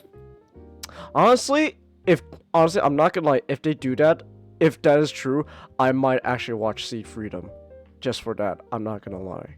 Would you watch through OC Destiny to understand the content? You know what? Honestly, at this point, probably. Look, I've watched Age. There is literally nothing. Oh, we're gonna I really did. That. You wanna test it? Stick? You know, I gotta be. Listen, even if it's close to being Age's crappy level, you don't think anything's gonna it's not gonna be Age, and I'm not putting myself through something like that again. You know, I gotta be. You know, I'm sorry. But I won't say I will never. Okay, I won't say I'll never watch Seed. I'm just. It's gonna take me a while to get to it. All right, sorry, come.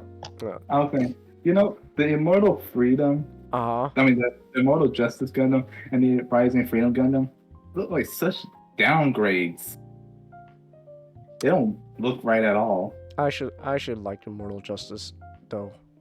Well, for me, it's the legs. The legs? Like the feet. I don't know. I kind of like Immortal Justice, to be honest. I think it kind of fits. I don't know. I think Immortal Justice makes it work. I'm not really so much. I don't know. I feel about the Rising Freedom. But I don't know. I dig Immortal Justice, to be honest. At least the Immortal Justice is not pink. It's like a magenta. Well, I mean, it's a shade of red. Well, I mean, to be fair, it does help. Astron's not the one piloting it. It's Shin, so. Okay. Oh no! Oh no! It's piloted by Angry Boy. It's. No, that means if the next one That means that the possibility one of the Black Knights, the pink one, is gonna be pounded by Arthur. No, I don't think. I think Astron's still, you know, one of the good guys. So I don't think they're gonna do that. Oh, random, a little bit of random thing. Oh, Thing but is, it's all Doom. oh no, go ahead. Sorry. Oh, I was gonna say though, Immortal Justice and Rising Freedom, like the Wing Gundam, they have bullshit, you know, plane modes where it's just them lying on their on their bellies, like the wing, like the Wing Gundam. So I do kind of find that funny. It's like, hey, we're following tradition of Wing Gundam, where your transformation is just lie on your belly and have a shield cover your head up. No, don't. It's at least the Wing Gundam, the waist twist. Well, okay, yeah, I suppose. At least it's a step above lying on your belly. But it's still pretty much just lying on his belly. So. Go ahead. I was just saying, just to conclude my. Oh, are you? Anyway, just to go back to Bravon. I am so glad the show. Then we're gonna get Grandizer U. That I'm looking forward to as well, Grandizer. This has basically re-sparked me getting back into watching mecha shows, mecha, and working on my own mecha. Which is like fantastic. So I'm gonna end my segment and having to go to bed. So have a good night, guys. Right. Have a good night. Okay, good night, Najado. Have a good night, Najado. Good night. And continue your conversation about stupid Gundam Seed stuff. Also, I'll ask you. You saw Dune, right? Dune? Yeah. The Sandworm movie? Yeah, I've seen Dune. Have you seen the popcorn bucket? I have seen the popcorn bucket. Oh man, I could really go some popcorn. Shove my hand down the throat of a sandworm. So, I have seen it. Alright. Yeah, someone posted it on Twitter. I put it on Twitter. The amount of jokes that were made. I just find that design funny. Someone's gonna stick their dick in that at Ray? Yeah, probably. Someone will do that. That's a joke. Yeah, but it's not gonna be a joke when someone actually does do that, though. It's like, oh, they actually did it. They put their wiener inside and they started, ooh. I'm talking about that popcorn, but why the bristles? The bristles is to replicate the sandworm's teeth. Shai Halud's teeth comet. I think I mispronounced that. It's like is this Shai Halud or Shai Salud? I don't know Middle Eastern pronunciation. Only Frank Herbert does. Bold of you to assume it being a joke, Ray.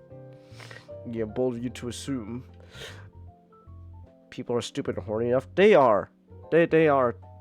They will, like, someone will 100% put their dick inside of it. Like, it's inevitable. Alright. It's that meme. Yeah, it's the meme. Alright, let us move on to our halfway point of the show. Is still not here. He's online. He's playing Yakuza. I know Yakuza's super fun. I get it, but come on, man. We're like at halfway through our show now. You gotta get in here. Oh my goodness. Also, real quick, I'm going to adjust our layout of PNG since John's not here. Even this out. How about what am I gonna do here? Wham! There you go. Masha gets to be next to me. Screw it. Yeah. Yay! Alright. So, Comet. Yeah? Why is Doc Ock an anime girl? Let's see. You see? During his battle with Spider-Man, He fell off a building, but he has a backup plan. Oh. Transfer his mind into a clone body before he goes splat. That's so stupid. Okay. Unfortunately, the girl was in a coma after a car accident, Oh no! and the technology they used to repair her brain or whatever used the same technology. It was a helmet that he invented. It used the same frequency as the helmet he has with transferring into his own bodies. So the signals got mixed up. And now he's inside a little girl's body. They're sharing a body. They're sharing a body. That's okay. It's like, so my theory is off. I expected Truck-kun. Uh-huh. Oh, you thought it was gonna be an isekai? Yes. But it's not. Yes. And since they go on like adventures where Uh-huh. where like dog got like, I'm gonna help you with your bully problem. Because the duty of the superior intelligence is to improve the world. Okay. And he mentioned his ultimate plan to do that is to take over the world, but that's not here and there. Look, God forbid a guy has hobbies, Comet. I just like how Doc Dog in this is all arrogant, but you can see he got a soft spot for the kid. Okay. Yeah. Oh my gosh. God forbid a guy have hobbies trying to take over the world. I really, and Japanese cat. Uh-huh. I like these wacky the characters. Like one character was idol girl whose dream got crushed. And now they ruined an idol's career. No. She was in a talent, one of those little, studio things, and she according to the manga, there's two types: the real talent and the nutrients. The nutrients. The nutrients are the one they just, they don't think they got any potential, so they just put them in essentially the busy work. Because they want the parents to keep paying for the costuming fees, fees and stuff. They're the nutrients. They keep the and while they do the real stuff with the people they think have talent. And essentially, I believe her friend once one of the main characters, once she learned that, she just stopped trying because she could. Also, she naturally give up on things. Don't give up, little girl. Yameda. Because the best friend to spiral out of control. And years later, you see her again as Winky wearing a like too small idol outfit. I'm talking about raw. Not. No, not. Are you ready to embrace the racism? Oh, it's my topic already? No. We're on Comet's topic. Don't worry. Oh, okay. But he's a black man, so you could start with Comet. You could start early. We're talking about the time Doc Ock got his mind trapped in the little girl's body. You don't need to explain more. I know everything now. It's what a weird premise, though. Yeah. It's they created this, and he created this like little hairpin where okay, let's with a tap of the button we can switch between, control. I just like how I like how everybody's when she the odd cost so much just overreacts to everything. You dare insult me? Collateral damage. How dare you? How dare you? How dare you? I feel so sorry for a teacher. Mm. So is this all? So like, is this like a slice of life sort of thing? But just like shenanigans with Doc Ock? Yes, kind of. But there's an overarching plot. Oh, with his, okay. apparently, some of his memories went through into like, you remember the Superior Spider-Man? Yeah. Oh, Yeah. so he's taking over the little girl's body. No. There's one of his clones' bodies got some to a certain point when he was the Superior Spider-Man. Well, now he's the Superior Octopus, and the body is like a mixture of his DNA and Peter's DNA. Wait. Okay, I did not know about this. Wait, so there's a Superior Doc Ock now? In the manga, I think he was like that. I think he was like that in the comic books before he, for some reason, got switched over to his old body and got turned into a villain again. What? It's comic books, Chingus. Wait, so they brought back Superior Spider-Man only for him to be a villain? Yeah. Yeah. Well, okay, let me explain. The original Doc Ock, right? Uh-huh. When he was put in Peter's body, Yeah. and be a hero, for some reason, turned back in his old body and returned him to the status quo without explanation, from what I understand. Right. Now, let's get back into the manga. Uh-huh. I don't know how to explain it, but apparently he just had like a spare clone body lying around. And apparently a copy of his memories up to that point of him trying to be a hero Uh-huh. was in that body. So one Doc Ock is going around inside a little girl's body, and another Doc Ock is being Superior Spider-Man. Well, the Superior Octopus. You're Doc Ock. She's Doc Ock. Is there any more Doc Ocks that I should know about? And it's kind of funny. It's like, and Doc Ock was like, he like, I was so self-righteous and stupid. Oh, so the Superior Spider-Man clone is evil. He's the antagonist. He's trying to be a hero, quote unquote, but it's like, it's a bit more self-righteous. Okay. And he's like, you believe there's only gonna be one Dr. Octopus. And me, I'm gonna look this up. Superior Doc Ock. I'm looking this up. and then he created this suit for one of the little girl's friends. Oh my gosh. This is ridiculous. Yeah, one his and he pretty much created Japanese girl Vulture. Oh my gosh, this is so ridiculous. What? And then we got multiverse shenanigans too. Oh, lovely. With Sakura Spider. Sakura Spider? Yes.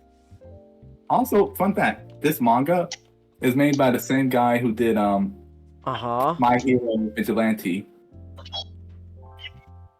Huh. You can tell by the art style.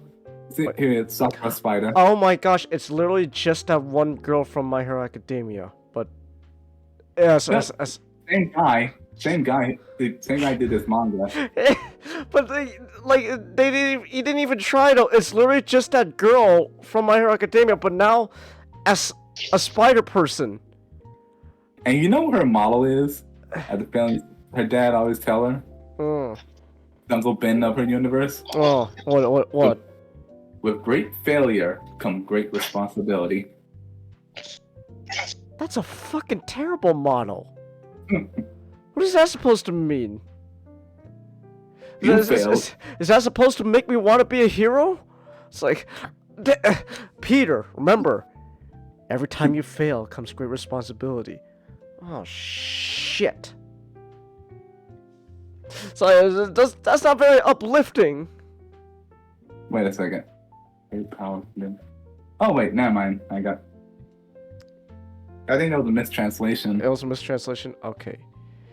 Maybe. Because according to the wiki, her father's philosophy was with great power, there must also come great responsibility. You know, the same. Okay, so. Unless I misread it and she was just chastising herself. Oh, okay. Because she blamed herself for her father's death. Oh. Oh my gosh, this is. Apparently, in her universe, there was a samurai squad led by Iron. Was it a super samurai cyber squad? It's the brainchild of Iron Man and Captain America, but as a Japanese offshoot of the Avengers. Huh. Huh. But again, was there a superhuman samurai cyber squad? Superhuman. Yeah, I remember. the localization for Gridman.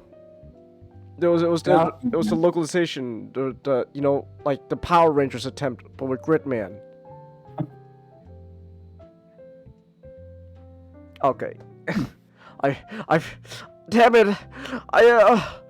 When people don't know the obscure thing I know, it pains me. Also, apparently in Sakura universe, Venom is an idol singer. Who's an idol singer? Venom. Venom. Venom is an idol singer. His host is an idol singer. Wait, no. Cage. The alias is Cage, but Cage. like His name's Shadow. Now you just got the idea of like Nicolas Cage as Venom doing an idol show. No, Cage as in like K with a K. It means shadow. Oh. It's just pretty much a Venom. Still, that's not enough Nick Cage in here. We gotta get more Nick Cage. So this? So wait. So comment. Is? Oh, excuse me. So is this Venom a 24-hour idol? I don't know. It's not in this. I think he's in. Oh, he's in a reference. Oh. He's in. I think he mentioned. He's in. He's not in this manga. He's in Samurai's Deadpool manga. Huh. But yeah. This, like I said, the overarching villain is pretty much gonna be like this. The Japanese Vulture, Japanese girl Vulture, who is like the friend of the main character who they grew distant from each other for some reason. Huh. Let me look her up real quick. Trying to find Okay. It's like I read this manga, I'm like, this is interesting to read, you know, they're actually doing stuff, mentioning universe. Nick Fury is like watching everything. Apparently keep an eye on everything. Oh, okay. Spider-Man, back in America, Spider-Man wondering what's going on. Why Ocky haven't woken up yet. Because currently, Dr. Octopus' body is in a coma-like state. Okay. What? Vultures. Let's see. Also, I want to mention I like how I found that the title Octopus Girl funny. Octopus Girl. Oh, here it is. And here's the vulture of this. Oh, okay.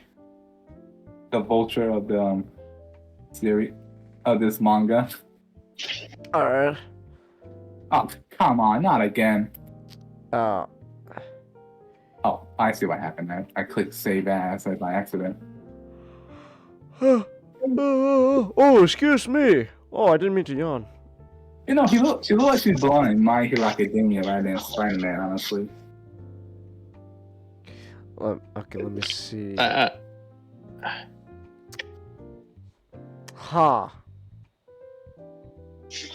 Okay. Okay. Wait, so in this manga, is there like just all of Spider-Man's rogues galleries, but just Japanese. And at the same time, this is all occurring while Spider-Man's dealing with his guys. No, the only two showed up so far. And Okay. it's most like they most like during like personal the main character's personal helping the character deal with her personal issues and a couple of backstory stuff. But it's Huh. only like 13 chapters so far. Okay. So and they're not done yet. Oh. Either that or they stopped translating for some reason. Ah. Okay. No. Check out Spider-Man Fake Red Ray. What's that? Oh, that's my next read. Oh, it is? Yeah, once I find it. But Fake Red essentially, imagine Spider-Man, Uh-huh. but without the spider powers. He's just a really good rock climber. Huh. Interesting. Okay. So it's Be Spider-Man. back in a second. Okay. It's Spider-Man without the spider stuff. Okay. I'm trying to find the specific Mm-hmm. Huh. It's okay. it's on Amazon on Ray. Huh. Okay. Interesting. I kind of like this because so Doc Ock may be a villain, but he's not a villain, Yeah. You are bad guy, but you are not a bad guy. I was like kind of. One thing about this is that it showed the girl getting more control over their arms. Usually it was only Doc Ock who could control them, but now she could control them. Oh, okay. So I have a theory that she might get her own set of arms later in the series when Doc Ock leaves. Okay. Yeah, but it's a fun little series, It's like I said, there's not much else. It's fun. It's an interesting concept.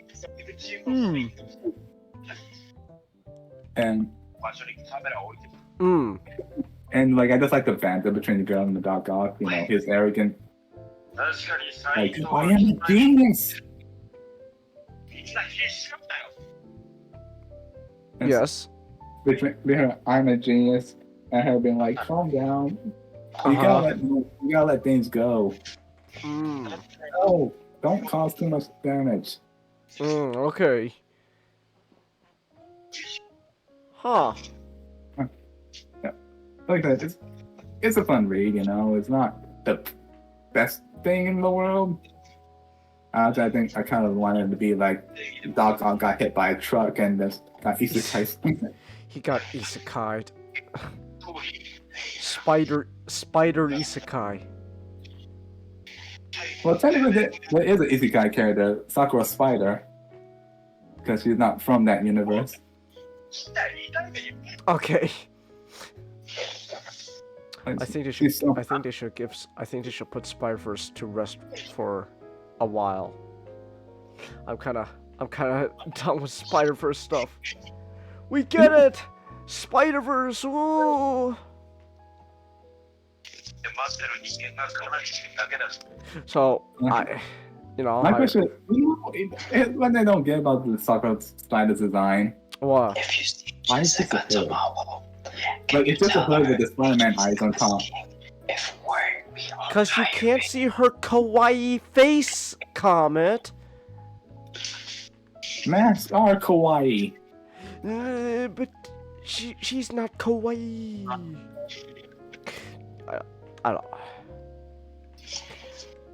I don't know. I just well, honestly, my only real like nitpick or criticism, I don't know what you call it, it's just literally just that girl from My Hero Academia in like a spider costume. Yeah, yeah, it's just literally her. That's it. But with spider powers instead of gravity powers. Ooh. I'm gonna do a little see something real quick. Uh-huh.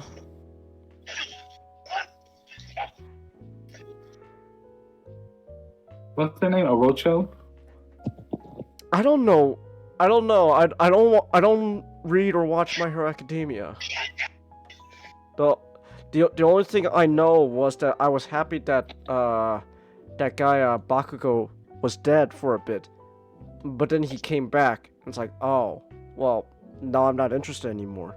Ah, bringing back characters from the dead. It truly is a comic book. It truly is a comic book.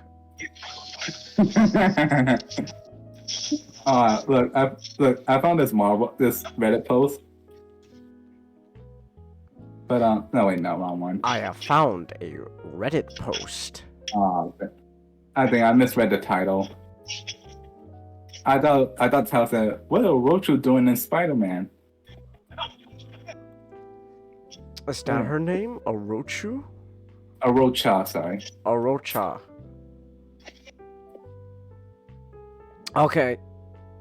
Yeah, but like I said, there's not much else to say. It's a fun series. It's interesting, say the least, and you know, Dark Oak is a bit. It's fun to read. Oh. Especially going to spill about his how he's a genius.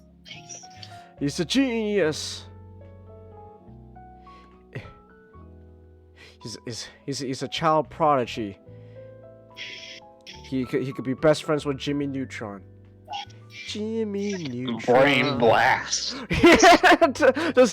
Does Doc Ock do that all comments? It's like brain blast. Brain blast. I don't. Comment, have you not seen Jimmy Neutron? I've seen Jimmy Neutron. You know when it's like think brain blast. I know. You asked me did I have it in the manga. I'm trying to remember. I don't think so. 0 out of 10 then. No, I just want to say, Planet Sheen is an abomination. I have no interest in seeing Planet Sheen. It shouldn't exist in the first place. Agreed. Brain blast. Also, yeah. Besides that, I also like how you can tell when Doc Ock is in control, because the girl suddenly turned from the sweetest thing to like the devious looking little shit you ever saw. Oh, okay.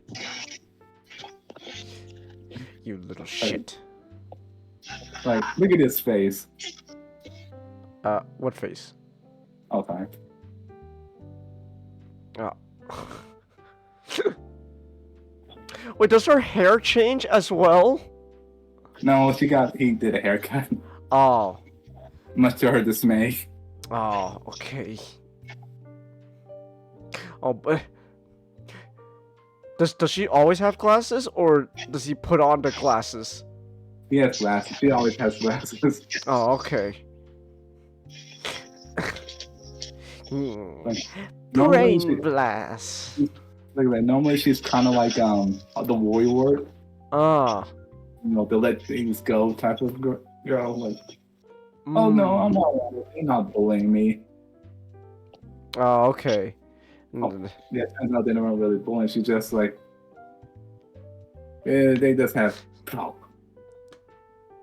Sick, Otto. Sick. How are we going to defeat this Japanese vulture? Think. It goes into his eardrums. You see the electricity with the brain. Brain blast. Brain blast.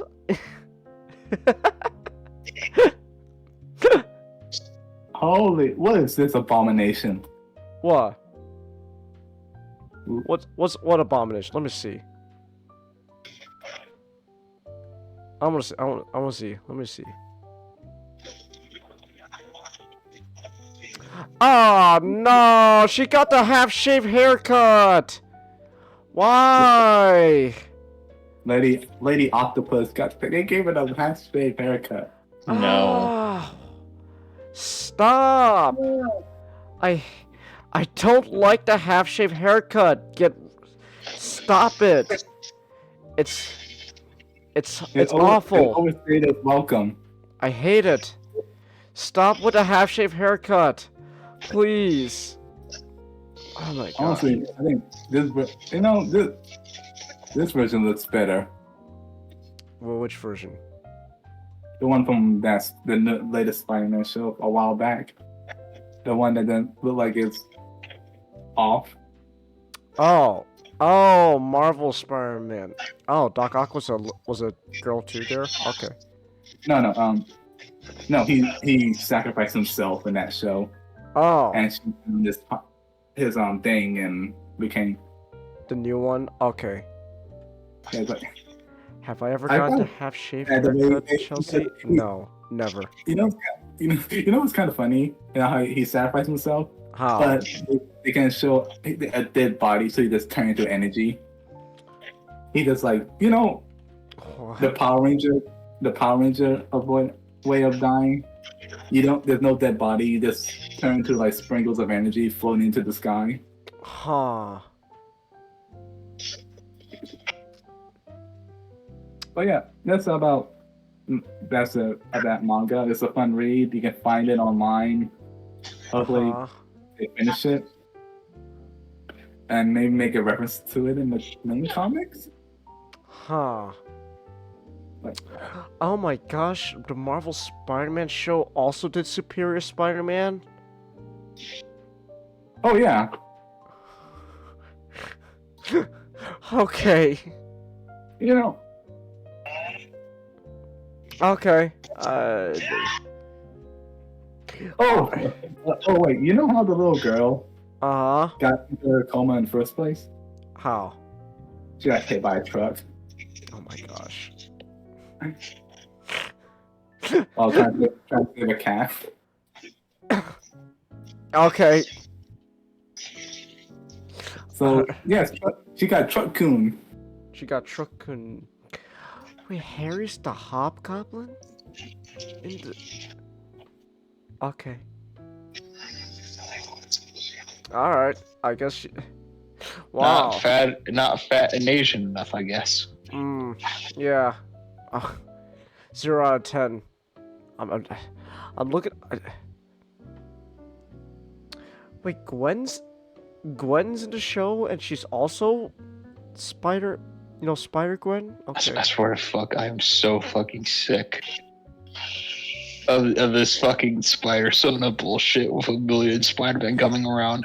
Well, there's Spider-Gwen, then there's like, what's her name? Spider-Woman? The black one? The one in the black suit? Oh my gosh. Spider-Bitch. Miles doesn't even go by Spider-Man, he goes by Spy D, capital D. Slang. Miles, just call yourself Spider-Man 2.0 or something. Come on. That's lame. I mean, I mean the black one. I mean one of the black costume.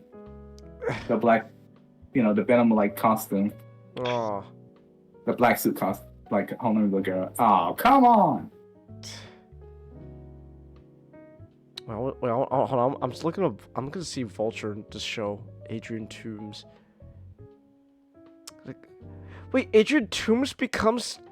Okay, no, he's not Green Goblin. He looks like Green Goblin, but because it's not Norman, he isn't. He's the Goblin King. Ooh. The Goblin King. The Goblin King. Ooh. Why did that sound like an Adventure Time villain? I don't know. Behold, the Goblin King. Oh. Okay.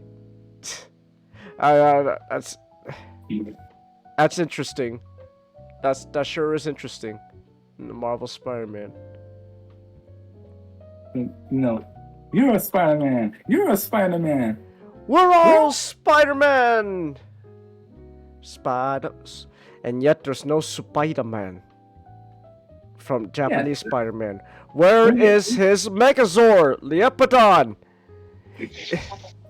they lied to me. They said he would be in the Spider-Verse movie, but he wasn't. Turns He out wasn't? no. Turns out the Asian Spider-Man was Spider-Man India this whole time. I was like, damn it! I thought it was gonna be a Japanese Spider-Man. You missed your chance. We could have got something. If he isn't in the next Spider-Verse movie, then you know what? No, it's not even worth watching it anymore. Oh my! It's worse than you mentioned. Not. I thought it was like Spy D, as in like spy, SPID. But it's just like spies and. Like, Yeah, that's what I said. Spy D. Also, just call me Notch. Damn, I'm no longer Chinggis. I have now become a Cuban. Well, at least Gwen Stacy not called Spider-Gwen. This is called Ghost Spider. Ghost Spider. And then there's Spider-Girl. Hong Kong, and then Osborn. Next thing you know, Uncle Ben's gonna come back, and he's also a Spider-Man. Oh my gosh! Whoa! And Uncle Ben's gonna come back and be like, Where's your wheelchair Spider-Man, Chelsea? It'll probably appear in the next Spider-Verse movie. Let's be honest. well, you know what's funny? Probably somewhere out there in the multiverse, in the Marvel multiverse, Uncle Ben's Spider-Man. Yeah, there's probably an Uncle Ben Spider-Man out there somewhere. Yeah, if there's like a James Jonah Jameson Spider-Man. JJ Spider-Man. That's the funniest thing I've heard.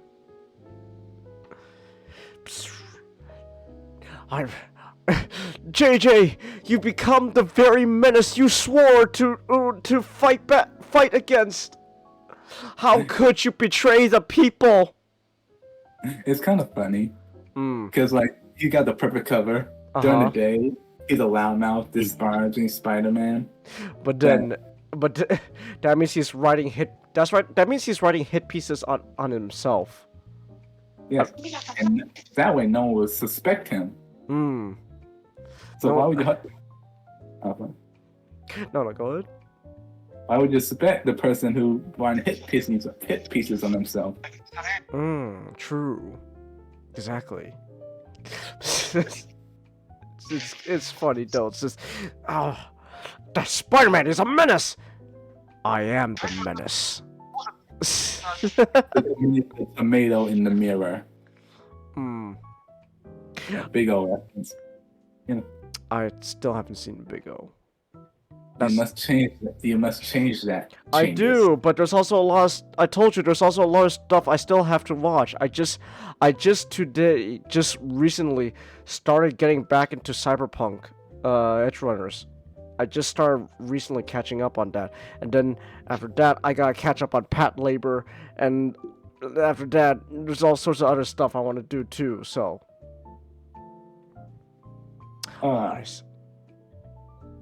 And not to mention, on top of that, I have classwork to do too. So I'll get to Big O eventually. Comet, eventually I'll get to the Big O, with its opening that sounds just like Flash Gordon's theme. Flash. Fun fact. Yes.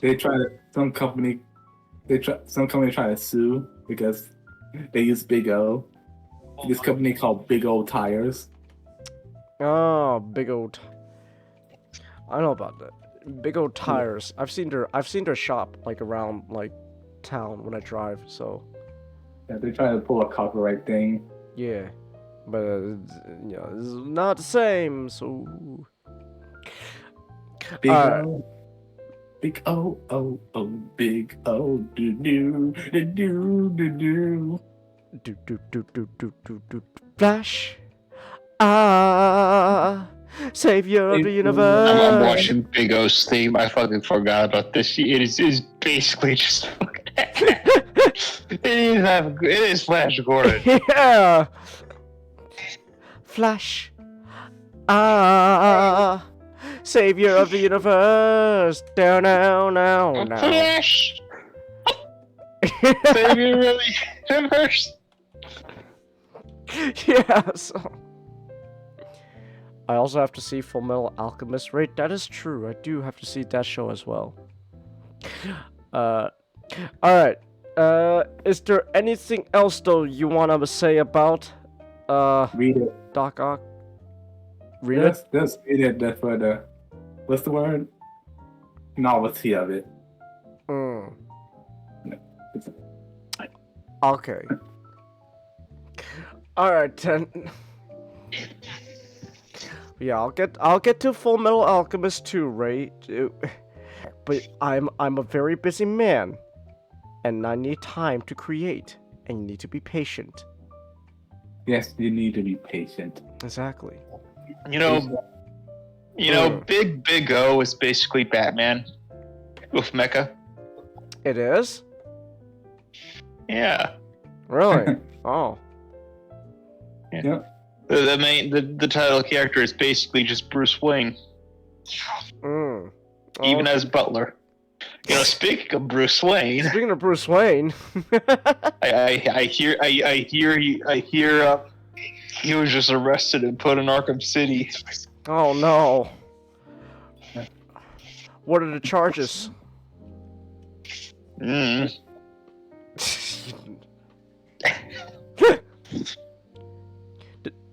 I forget, did they ever say why Bruce was thrown into Arkham? In the intro, Hugo Strange just fucking knocks him. He gets his guys to beat the shit out of him. Oh. In a political rally. And throw him in there. Oh, okay. Wow. Alright. So, Arkham City, Matchstick. You've been playing all the Arkham games so far. I'm not gonna do all because, you know... You don't... Kind of trash. You don't like Night.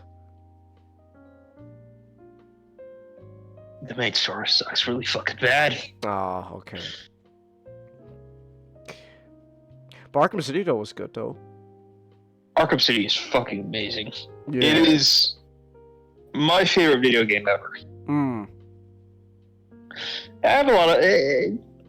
I remember playing this back when I was 10 years old. On my old Wii U. Oh, man, Wii U. And my dad got it for me. He was like, you know, if you don't like it, I'll return it to the store. But I played the fuck out of that game. Nice.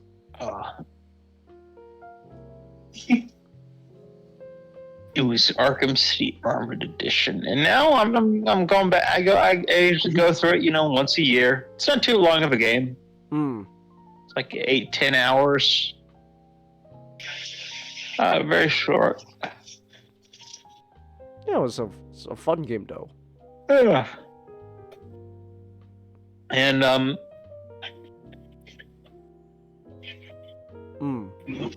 Arkham Asylum is closed down, and Hugo Strange, a mysterious professor from outside of Gotham, has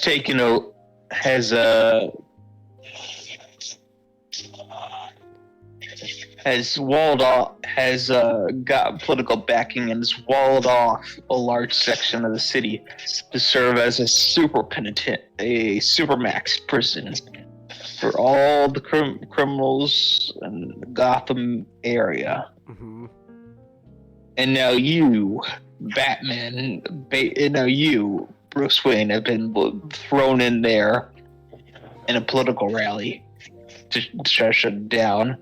And now you're basically playing Batman and Escape from New York, which is basically what it is. It's great. It has its major influence, like how Arkham Asylum's big influence was a serious health on Arkham Asylum, a serious health on Serious Earth. Arkham City is basically based off of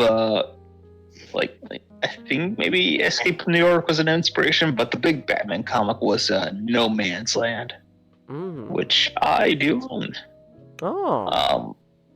No Man's Land is basically earthquake happened in Gotham, and the U.S. government basically just shut it off from the outside world.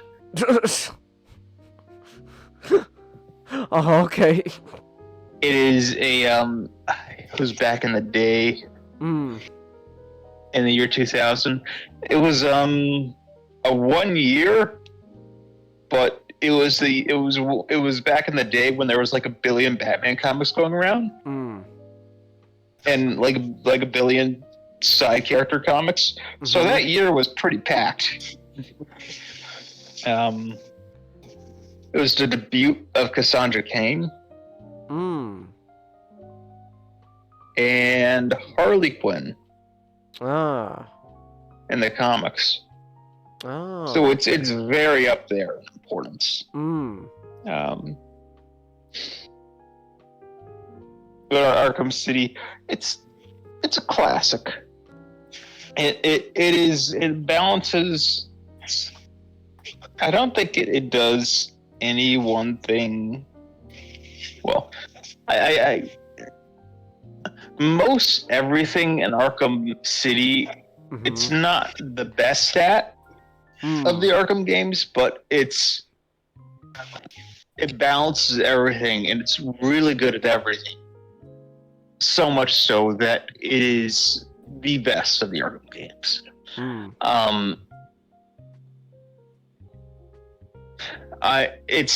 Asylum has but it does excel at the combat. I feel like the combat is best in this game. I do like Knights. Arkham Origins is good, but it's just a tiny little bit off. And then Arkham Knight is just kind of too much. Too much? Compared to the city. Huh. I mean, it's good, but you're basically playing Super Batman. Okay.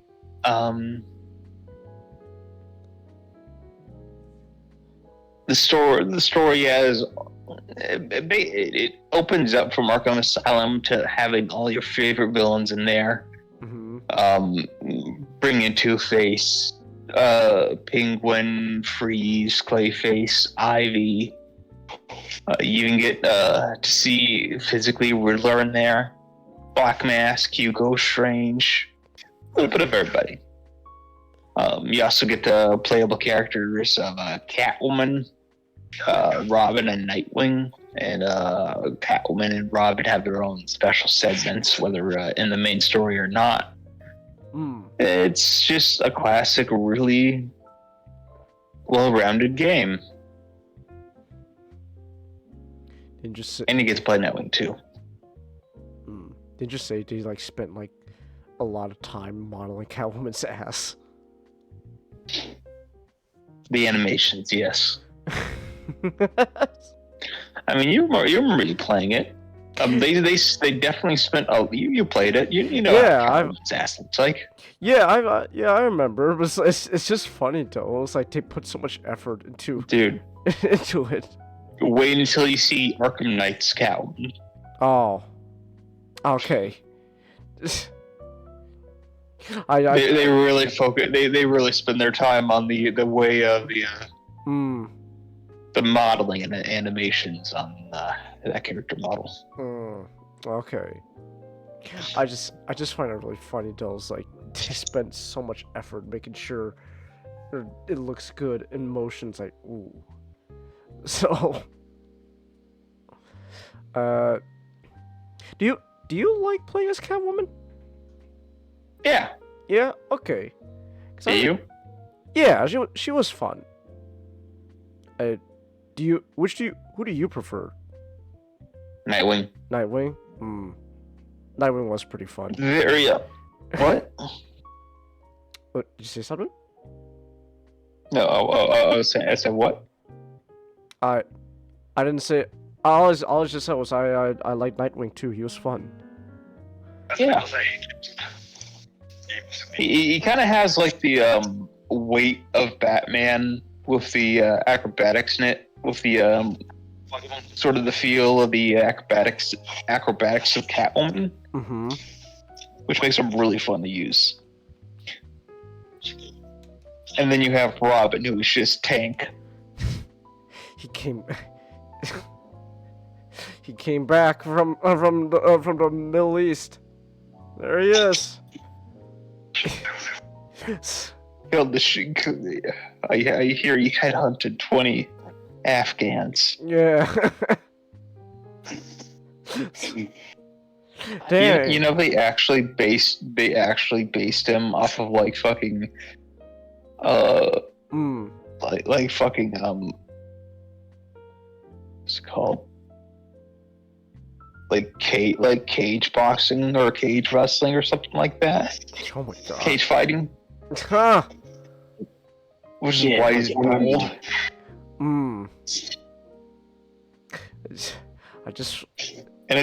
it's kind of weird because I think like the Rock City's a British team, so I think they base it off of a British. Oh, okay. They just make the oddest fucking choices with Tim Drake in these games. I think what it is for me though is when is on top of his like physique, he also has like the shaved hair, so it's like so it really just sells the idea like, oh man, this guy he just came back from tour and how's Robin? Welcome back to Gotham. How's Afghanistan? So I remember looking on the Wikipedia, and he weighs more than like Nightwing. Oh my god! And I'm like, Tim Drake should not weigh more than fucking Nightwing.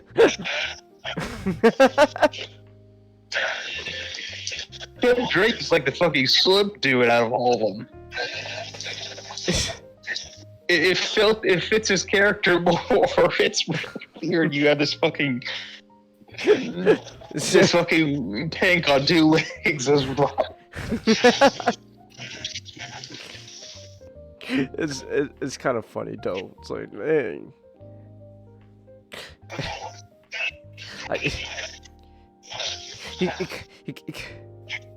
He kind of looks. He really does look like he just came back from serving off overseas. Like, honestly, I feel like that physique would maybe. Would you say that physique works better for someone like Jason? It would work so much better with Jason. Yeah, I can't wait. Just play Night and see what they do with Jason. Ah, I know you're not a fan of what they did with Jason. Do you want to know? No, I know about the twist. You know, it's. Oh no, I have to show you. I have to show you how Jason looks. Oh, Jason. Oh, how Jason looks? Okay, I can look it up real quick. Just wait. Here, I'll send it to you. Oh, okay. Here, all right. Let's see here. Red Hood. Oh my gosh, the Arkham Knight is Jason. Oh, who could have seen that coming? Whoa. The original character, Arkham Knight. The original character, the Arkham Knight. Completely original. It's not Jason. Oh my gosh, it's Jason. Whoa. Who could have guessed? Oh my gosh. Oh, what a shocker. Okay, here it is. Okay. Alright. Look at his cheek. His cheek? Okay.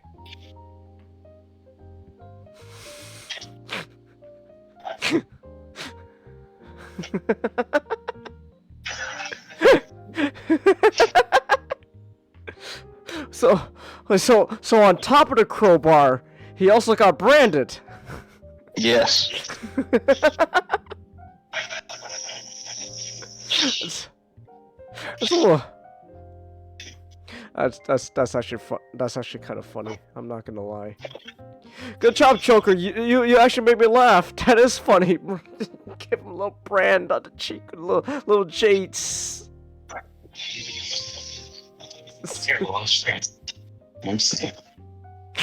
He's wow. Oh my gosh. It's fun. It's kind of messed up with Knight, is because you don't get the hood to cover up Robin.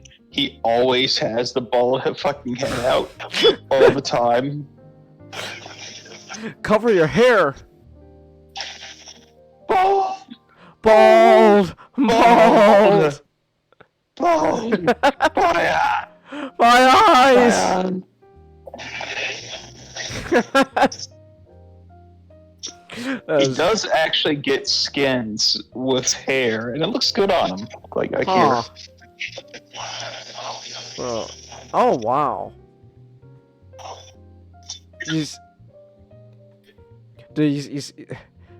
still got that. He's still got that army dude physique going on, but he does look better with the hair.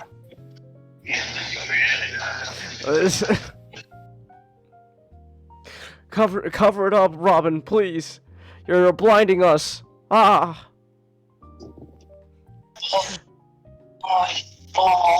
Bald.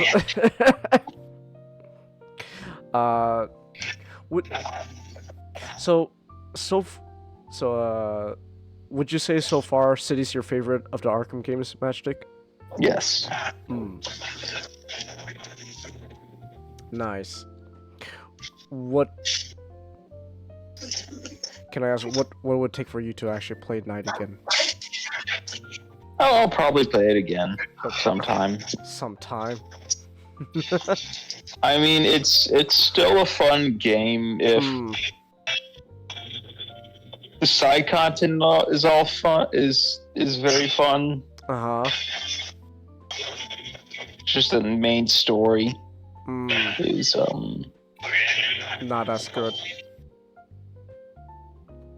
It's fucking trash, man. Okay. Okay, here's Tim Drake from like Gotham Knights. He actually looks like Tim Drake. That looks like Tim Drake right there. He's got a lot smaller. Yeah, he's got a smaller. He doesn't look like a tank.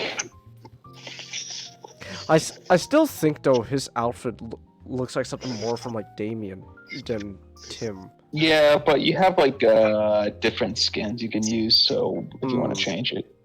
Okay. Alright. Alright, here. Gotham Knights Robin. Robin? Oh, okay. Okay, because he has a good... let's see. Let's take a look-see. There are several things I need to watch. I haven't seen Digital Circus yet. I know, Chelsea. I'll get to that as well. You could put it on the list of things. Oh, look at that. There we go. That's not bad. I think he could do without those like green lines on his like pants there. I think that's a little unnecessary detail, but other than that, that's not bad. That's pretty good. Yeah, just honestly, just get rid of those like green lines on his pants, and there you go. That's a pretty dang good Robin costume. Like, yeah, do that. I'm all for that. So, it's got this one, which is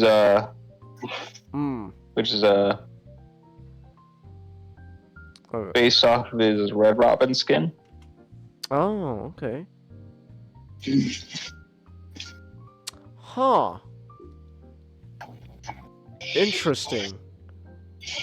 That's oh. I don't like it as much as the one you showed before. No, honestly, not a lot of them are kind of mid.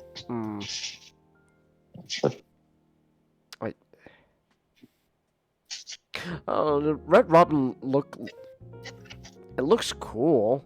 I don't know. It doesn't really. Oh, when I see that, I don't really get, like, oh yeah, that's Robin.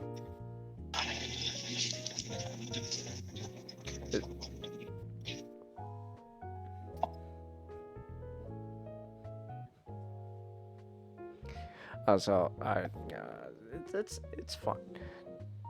The Night Watch costume though, that's pretty good though. That's pretty good, Mastic. Oh. Oh, that's a yawn. Oh boy. Oh no. The exhaustion is getting to me. No, I need to stay awake just a little longer. Alright, not racism. Oh, we're alright then. Racism and fascism. Okay. Communism. Communism. And capitalism. Which way did you go? Not. I didn't pick any ideology because the voices in my head will make fun of me. So, what is this game not? Disco Elysium. Disco Elysium, it's a video game developed by Xanum. It is a RPG. Ooh. That is what the homies call a role-playing gun. It's my favorite term, role-playing gun. What you got?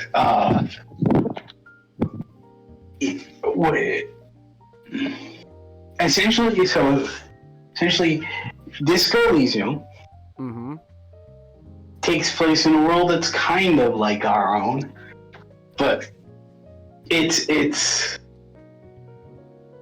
where you go. It's a very familiar world, but there are some things that are kind of different about it. So you are the player. You have a name, but I don't want to give the name because the name is literally, your name literally is a plot detail. Ah, okay. Because the first thing that happens when you boot up the game is you're mucking in oblivion. Quite literally, your reptilian brain is telling you to just be like, stay here, stay in the nothing, just wallow in complete nothing. Okay.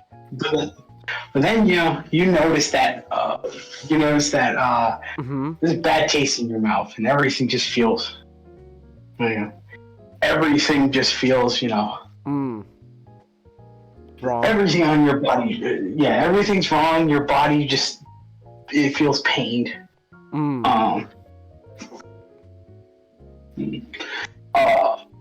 What was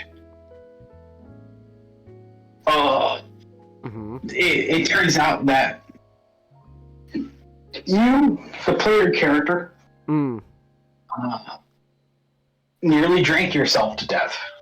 Oh, lovely. I know.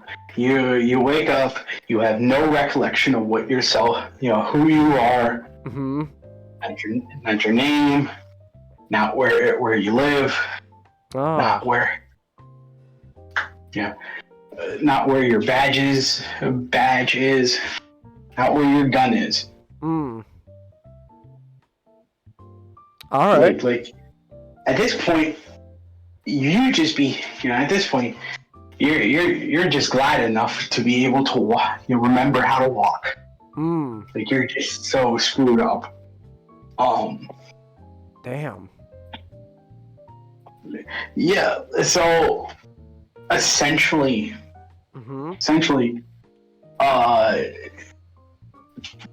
upon talking to people, you just find out that, oh man, you're a cop. And is that a good thing or a bad thing? It's both, depending on who you ask. Oh, okay. Because you woke up in a district, essentially the city you are in is called Revachol. A Revachol. It is a XP of France. Because everyone kind of everyone just normally just speaks in French accents. So imagine France, where the French Revolution was a communist one, which it kind of was. It kind of was, but now it's a full-blown communist revolution. Yeah, like the French Revolution was a communist revolution, and it only succeeded in a pyrrhic sense, in a pyrrhic sense. And the revolution screwed the country for years. Oh. Okay. Essentially, because everyone just asks, when you ask Revachol, like, what is Revachol's government? They ask you, it's a monarchy to I guess a democracy? You guess. I think it's democracy. Yeah. Because Revachol doesn't have a government. Revachol is governed by a collection of different countries that all made up a provisional government called the Coalition. To essentially just govern all of Revachol. But it's, it's not a proper government. Oh, okay. Like, because you learn that Revachol doesn't technically have a police force. Oh. It's referred to as the Revachol Citizens Militia, the RCM. Essentially, it's just what they would refer to as a police force is really just a volunteer. Ah, okay. Something that people just volunteer to work at. And literally anyone can just be part of the RCM. All right. And you piece together you try to piece together the life you had before the blackout. It's not a good life. Many people who you will talk to will, who knows who the player character was before the blackout, does not have very nice things to say about you. Oh, okay. But you know who is a very nice man? Who will have your back no matter what? Kim Kitsuragi. He's essentially the area that the game takes place in. The main area that the game takes place in is a region called Martinez. It's really just like it's a district that the RCM does not, doesn't care about. Oh. So much so that they don't really have a jurisdictional, protocol when it comes to Martinez. So I forgot. Yeah, I forgot to mention this is the most important part. Okay. So the player character, because the reason he was blackout drunk in a hotel room, being a terror to a ton of people.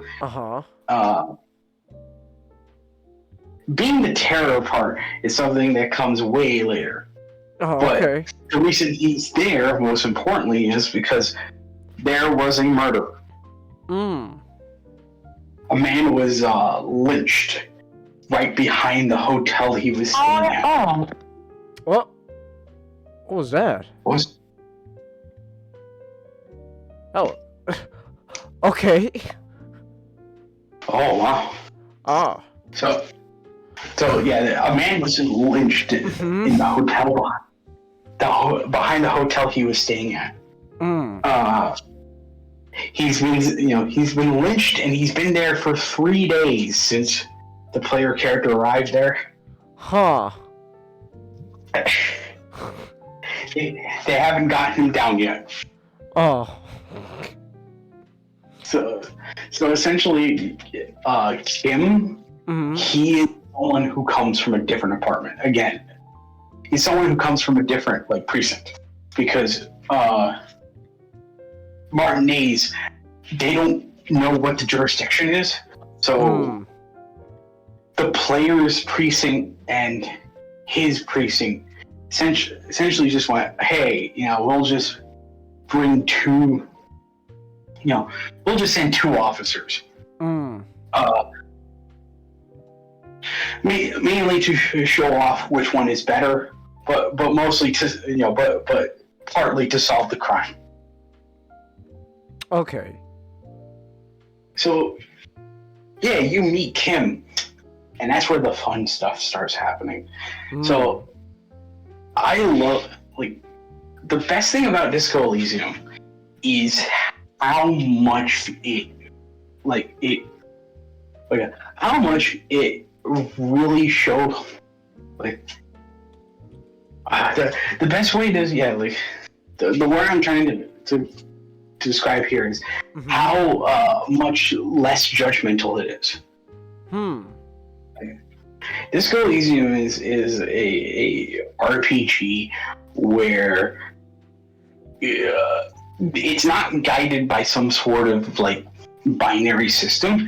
It's just, hey, how do you want to go throughout the entire game? Do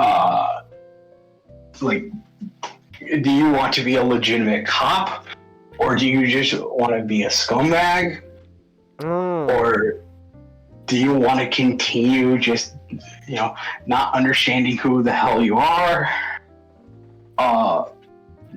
Disco Elysium has a freedom to it, to where it is just you are allowed to just say whatever the hell you want to say. The characters will just react to it, but it's not like it's ever going to pop up, oh man, this is the bad choice, you shouldn't do this. It's no, just go ahead and do it, because you probably will get something great out of it. Go ahead, be racist.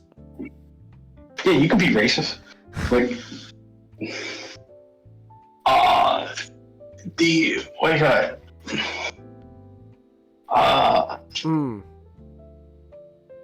Disco Elysium runs off. It runs off sort of the D&D system, where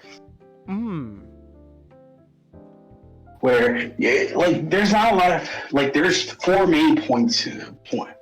4 main main attributes that you can put points in. You can put them into intelligence. It was intelligence, empathy, endurance, and strength. It doesn't matter how you build your character, because the game purposefully is meant to be hard, quote unquote, to to get you to sort of explore around and go through and do various different things. Essentially, how the game works is there'll be opportunities. The checks. There'll be opportunities where you could roll chance and just depending on the outcome, you would have either enough to succeed in an action or fail at it. There's the white checks, which is you can try you can roll to see if you can you can roll to see if you accomplish it. If you pass the check. If you don't pass the check, then you get to try again. But it also gives you like a sort of a second try to help.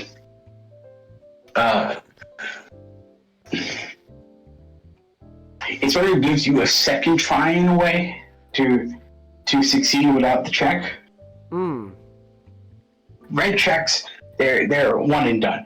If you succeed them, great. If you fail them, don't feel bad, because failing checks in Disco Elysium is not a bad thing ever. It's actually really, it could actually be really fun at times to fail a check.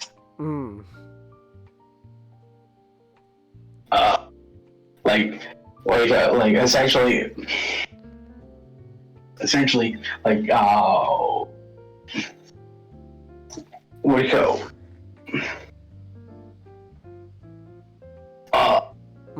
one of the, I guess to give away something, one of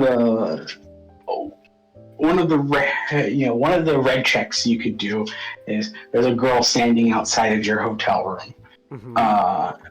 You could talk to her. You can literally hit on her for sex. That's one of the red checks. Okay. If it succeeds, if it succeeds, good on you. If it fails, the player character would go mush mouth. And the voice in your head will just start making fun of you, and the girl will tell you, "No, repeat that again." And you can either play along or just tuck your tail between your legs.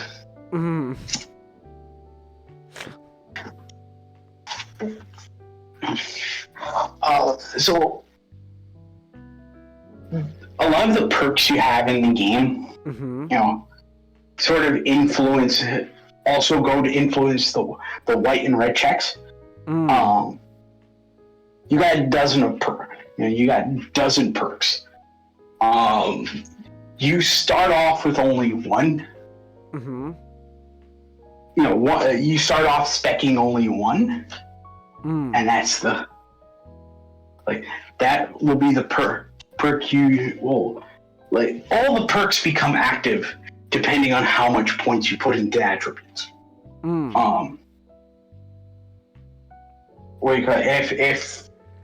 If you have one attribute at a full 5, all the perks in those attributes become a lot more active.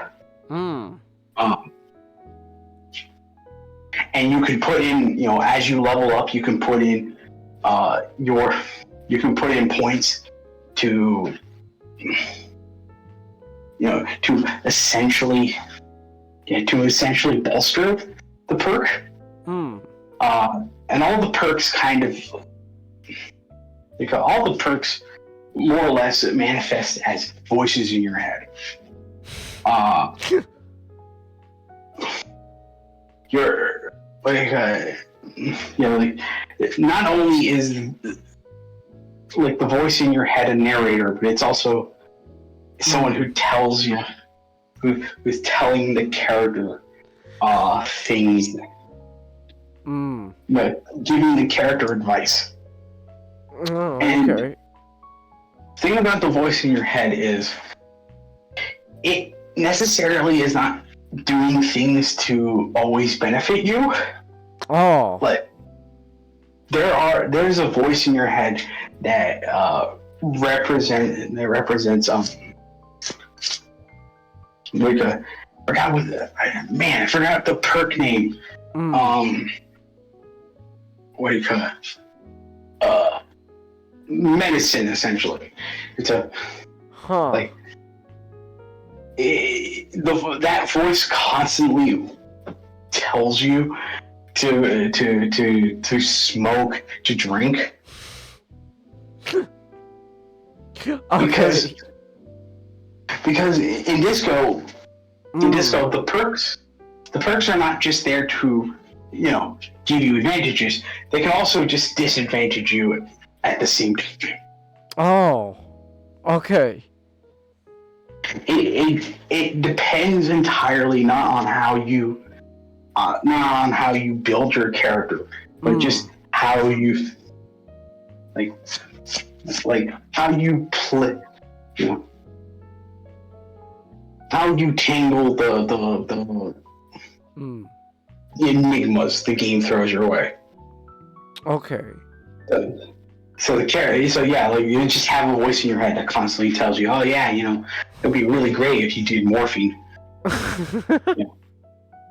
You see that cigarette butt in the trash? Go and smoke it. Why don't you got a clue? You know how you can reward yourself? You can just, drink a fifth of whiskey. Ah. So there's another perk, my favorite, Inland Empire, which is literally a David Lynch reference.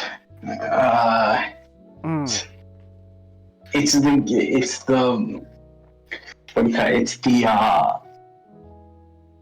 the perk that essentially makes you supernaturally focused. It's the perk you want if you want to do like supernatural shenanigans. With that perk active, your tie literally starts talking to you.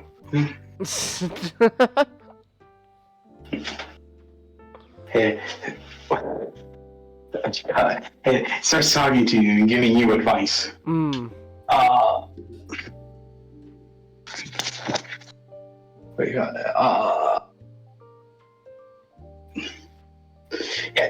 So like the voices in your head, they're kind of just, they may be there to screw you over, they may not. Just depends on how much you're willing to trust them. So you do have to investigate a murder, but throughout, but the game does encourage you to just explore around. You just talk to people. It feels like a LucasArts game at times, because everyone you kind of talk to is just a colorful character in and of itself. There's a child who's throwing rocks at the murder victim you're investigating. For when you talk to him, he refers to himself in the third person. And he's trying to shit talk you because people don't like cops. People in Martinez don't like cops because the only authority in Martinez is the Union. The Union are shit. but I'll get to that in a bit. Okay. One that they know. So,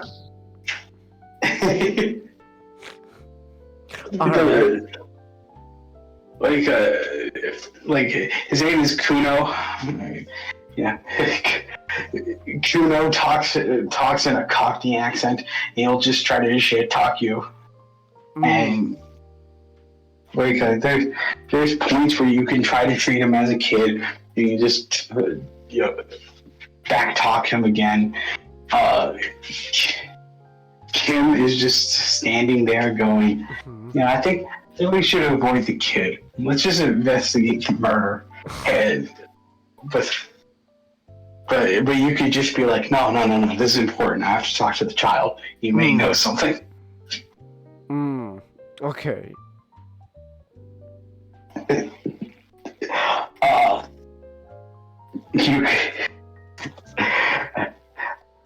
You speak to a nice, like, when you're in the lobby of the hotel, you could speak to a nice, a nice woman in a wheelchair who's very patient with you. She has to guide this idiot, being you, to try to recognize, the place he's living in, and if he knows anything, and we could, if you can only get one thing right from the question she gives you, she'll give you a monkey pen as a reward, and then you could tell her how you did, and she could just be like, well, you kind of lost your mind. Harry, and excuse me, the player character, just starts feeling sad. Oh.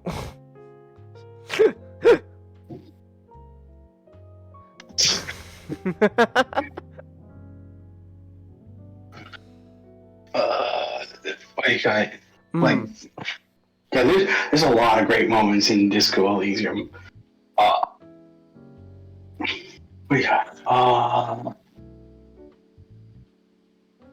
I'm trying to keep it vague because, I really do want you to play it because I'm confident this is just a game that all of us is just gonna have a really fun time. There are points in the game where the voices in your head will start influencing you with politics. It's just like, oh man, lovely. I see you, I see you talk to the old men over there. Like, I heard you like fascism. Is that true? You can either say, tell me more about fascism, or you could just shut down the whole conversation in general. Yeah, like, essentially, if you subscribe to an ideology, you can use that as ways to open up conversations to people using that ideology. How do you do, my fellow racists? How do you do, my fellow racists? There are race realist chingus in the game. Unabashed race realists who will just like Kim's Asian, and so there's just this racist guy who looks at him. He's just like, he thinks he's a foreigner because he's Asian, but Kim essentially has to tell him no. My grandfather's been here, essentially, Kim's ancestry is what do you call it? They refer to as Seol, which I imagine, which must be like the fictional world equivalent of Korea.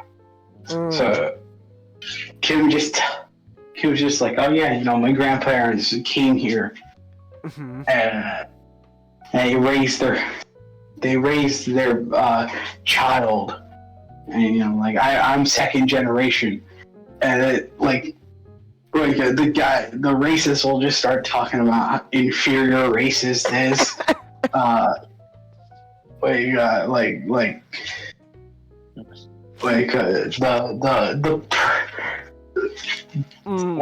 superiority. This. Oh my gosh. It's quite literally a muscle-bound, a muscle-bound man protecting the gates of the wharf, because the Union essentially just shut down. Essentially went on strike. Oh, okay. But there are scabs. There are scabs down there who we're not part of the strike. They just want to work. And they're telling the union to open up the door. But no, the union hired a muscle-bound race supremacist who It's getting late for me. All right. Have a good night. Have a good night, Magic. He's called Measurehead, and he'll start trash talking you. He'll call you, a degenerate, who will let your race go to shit because you love alcohol and disco.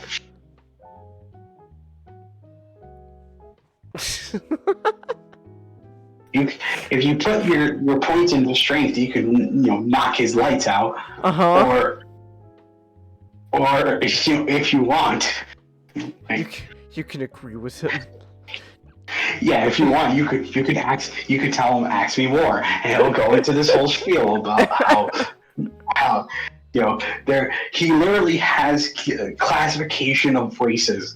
There are oh my gosh. The top race, they're the superior race.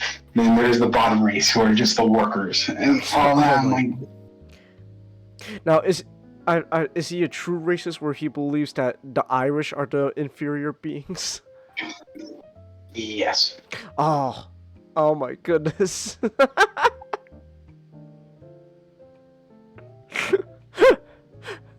Okay.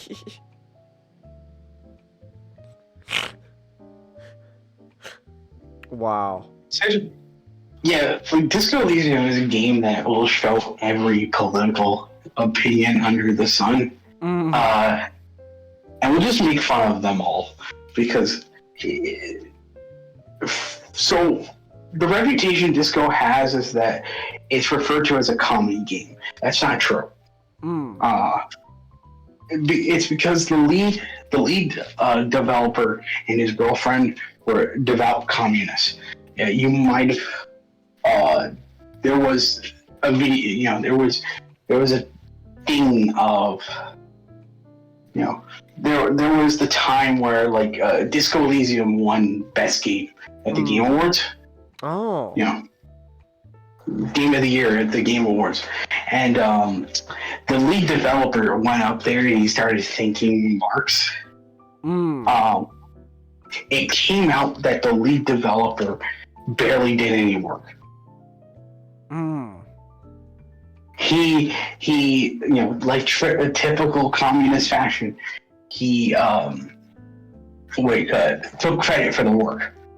While everyone, including his best friend, the lead writer, had to do all of it by themselves. He was just being lazy, and he took credit for it. Wow. And so many people, including me, just sort of dismiss the game as just it must be like commie stuff, and all that stuff. But then,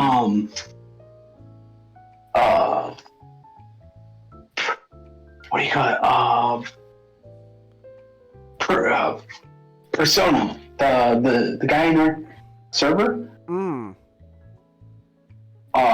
Back when we were in Micah server, he got me to try out the game. Oh. Okay. And yeah, I absolutely fell in love with it. You had your Danny DeVito moment. Because Oh, yeah, go ahead. No, you go. Like, because the game itself is not pro communism. Far from it. The most despicable people in the game, like including and that's counting the race realists and the fascists, and that's counting them. Like is the communists because they do the most egregious shit while also pretending that they're saving the world. Oh, okay. like the Union is just terrible.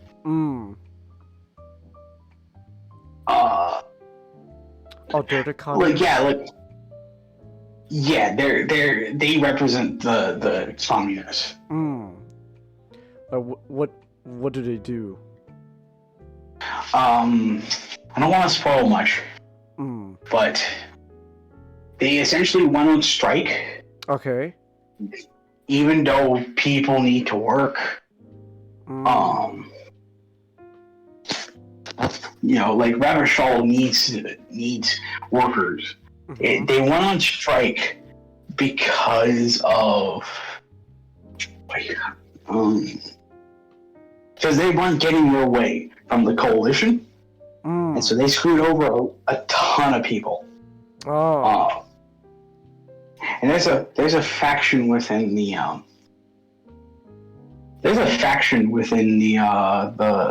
Union called the Hardy Boys, who are no joke, literally evil. Okay. They're connected to the murder that's been committed. And also, they've been dealing in contraband, if you get what I mean. And they've been using that to raise money. Yeah, they're Union's not good people whatsoever. Okay. There are fans. There are fans of. There are quote unquote fans, like the much like all fan bases, fandoms. Disco Elysium's fandom is kind of cancer because. All right, I remember you posted a meme. It's like the fan base have a third of it is Nazis, a third of it is gay people, and then a third of it is autists.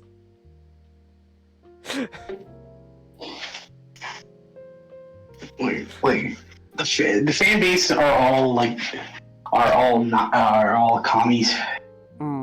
Because they just heard what the lead developer said. He praised Marx, and then they gaslight themselves into believing the commie run in the game is the hopeful run, even though the commie run purposefully gives you no answers, and the voices in your head call you a loser. Okay.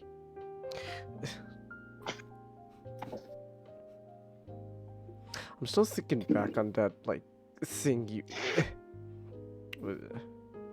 I'm still thinking back on that though. It's oh, I found it. I found the meme. It was Magic who posted. It's most racist person alive.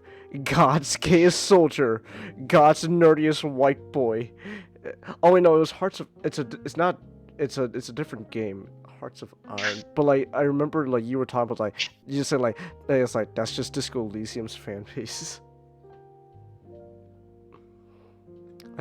I still want to see that fucking gay Nazi though. That'd be something. Yeah, the gay Nazis.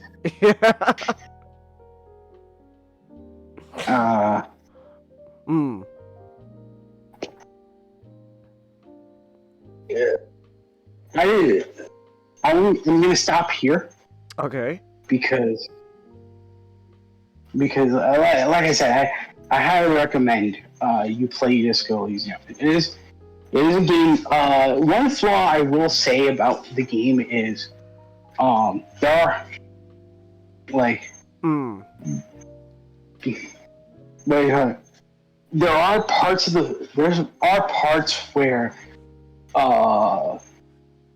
not counting the white checks, the checks and all that, like where the game will sort of railroad you to go into detours, even though you as the player would know, oh hey, like would probably are like 2 steps ahead of what the game is trying to tell you, but it will rail you at parts because it wants to show off this thing. There are parts where that happens. It could be a bit annoying, but the thing about Disco is just it's the ride. It's just having fun with. Yeah, in general, just having a bunch of fun with your partner as you become the superstar that you were always meant to be. Okay. Or maybe you can just start doing drugs and make your life even worse. It's your choice. The only ones who are there to judge you is either Kim or the voices in your head, because everyone else in the world thinks you as like a loser idiot. So. Oh, okay. Okay, so I have to ask. So on Steam, because it was on sale. Thanks for pointing out. I got the final cut. So what's special about the final cut? So, Disco Elysium, the original version of Disco Elysium, other than the voices in your head, everything was just reading text. Huh. The final cut essentially just adds voice acting. Oh. And it's really good voice acting. It makes the game even better because. Yeah. Oh, okay. So like the final cut is really the only version of the game you can get now because. But yeah, I don't know how you could get I don't know how you can get like the original version of Disco. But yeah, that's what the final cut is. It's the. Okay. Like it has voice acting. There's also an option just to have like the just to go with the original version. So that's why there's no real. Okay. You can do the original version and just have the voices be the only thing that talks while everyone else is silent. Or you can just have all the voices off.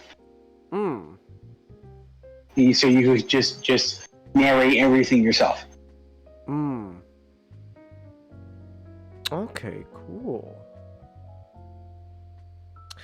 Alright. That's yeah, I definitely can't wait to check it out. Cause it's only like $10, so because it was on sale, so it's a small game too.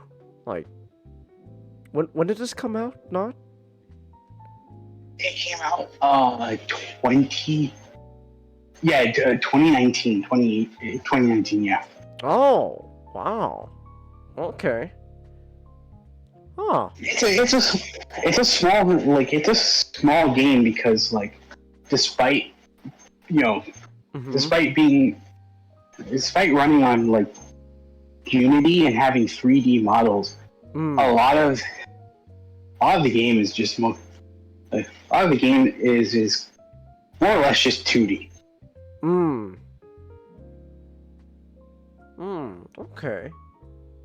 It very like Disco very much is like an indie game. All right. Ah, yeah. I do want to check it out now. Oh. I could fulfill the will of my ancestors and be racist like every Asian. That is true. Oh, nice. All right then. Oh, is this an Ariane?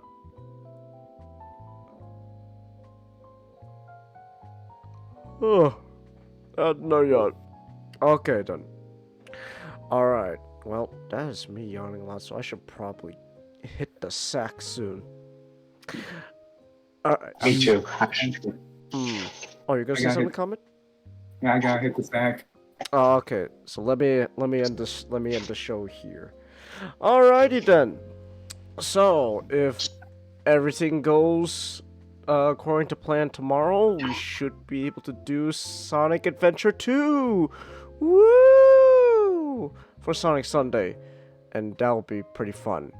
So, I'm gonna end the stream here.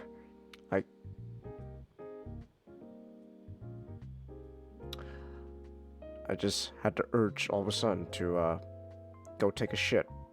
Fuck. I gotta do that as well before I go to bed. Alright, I'm gonna use the bathroom and go to bed. So thank you everyone who came, and until next time, good night!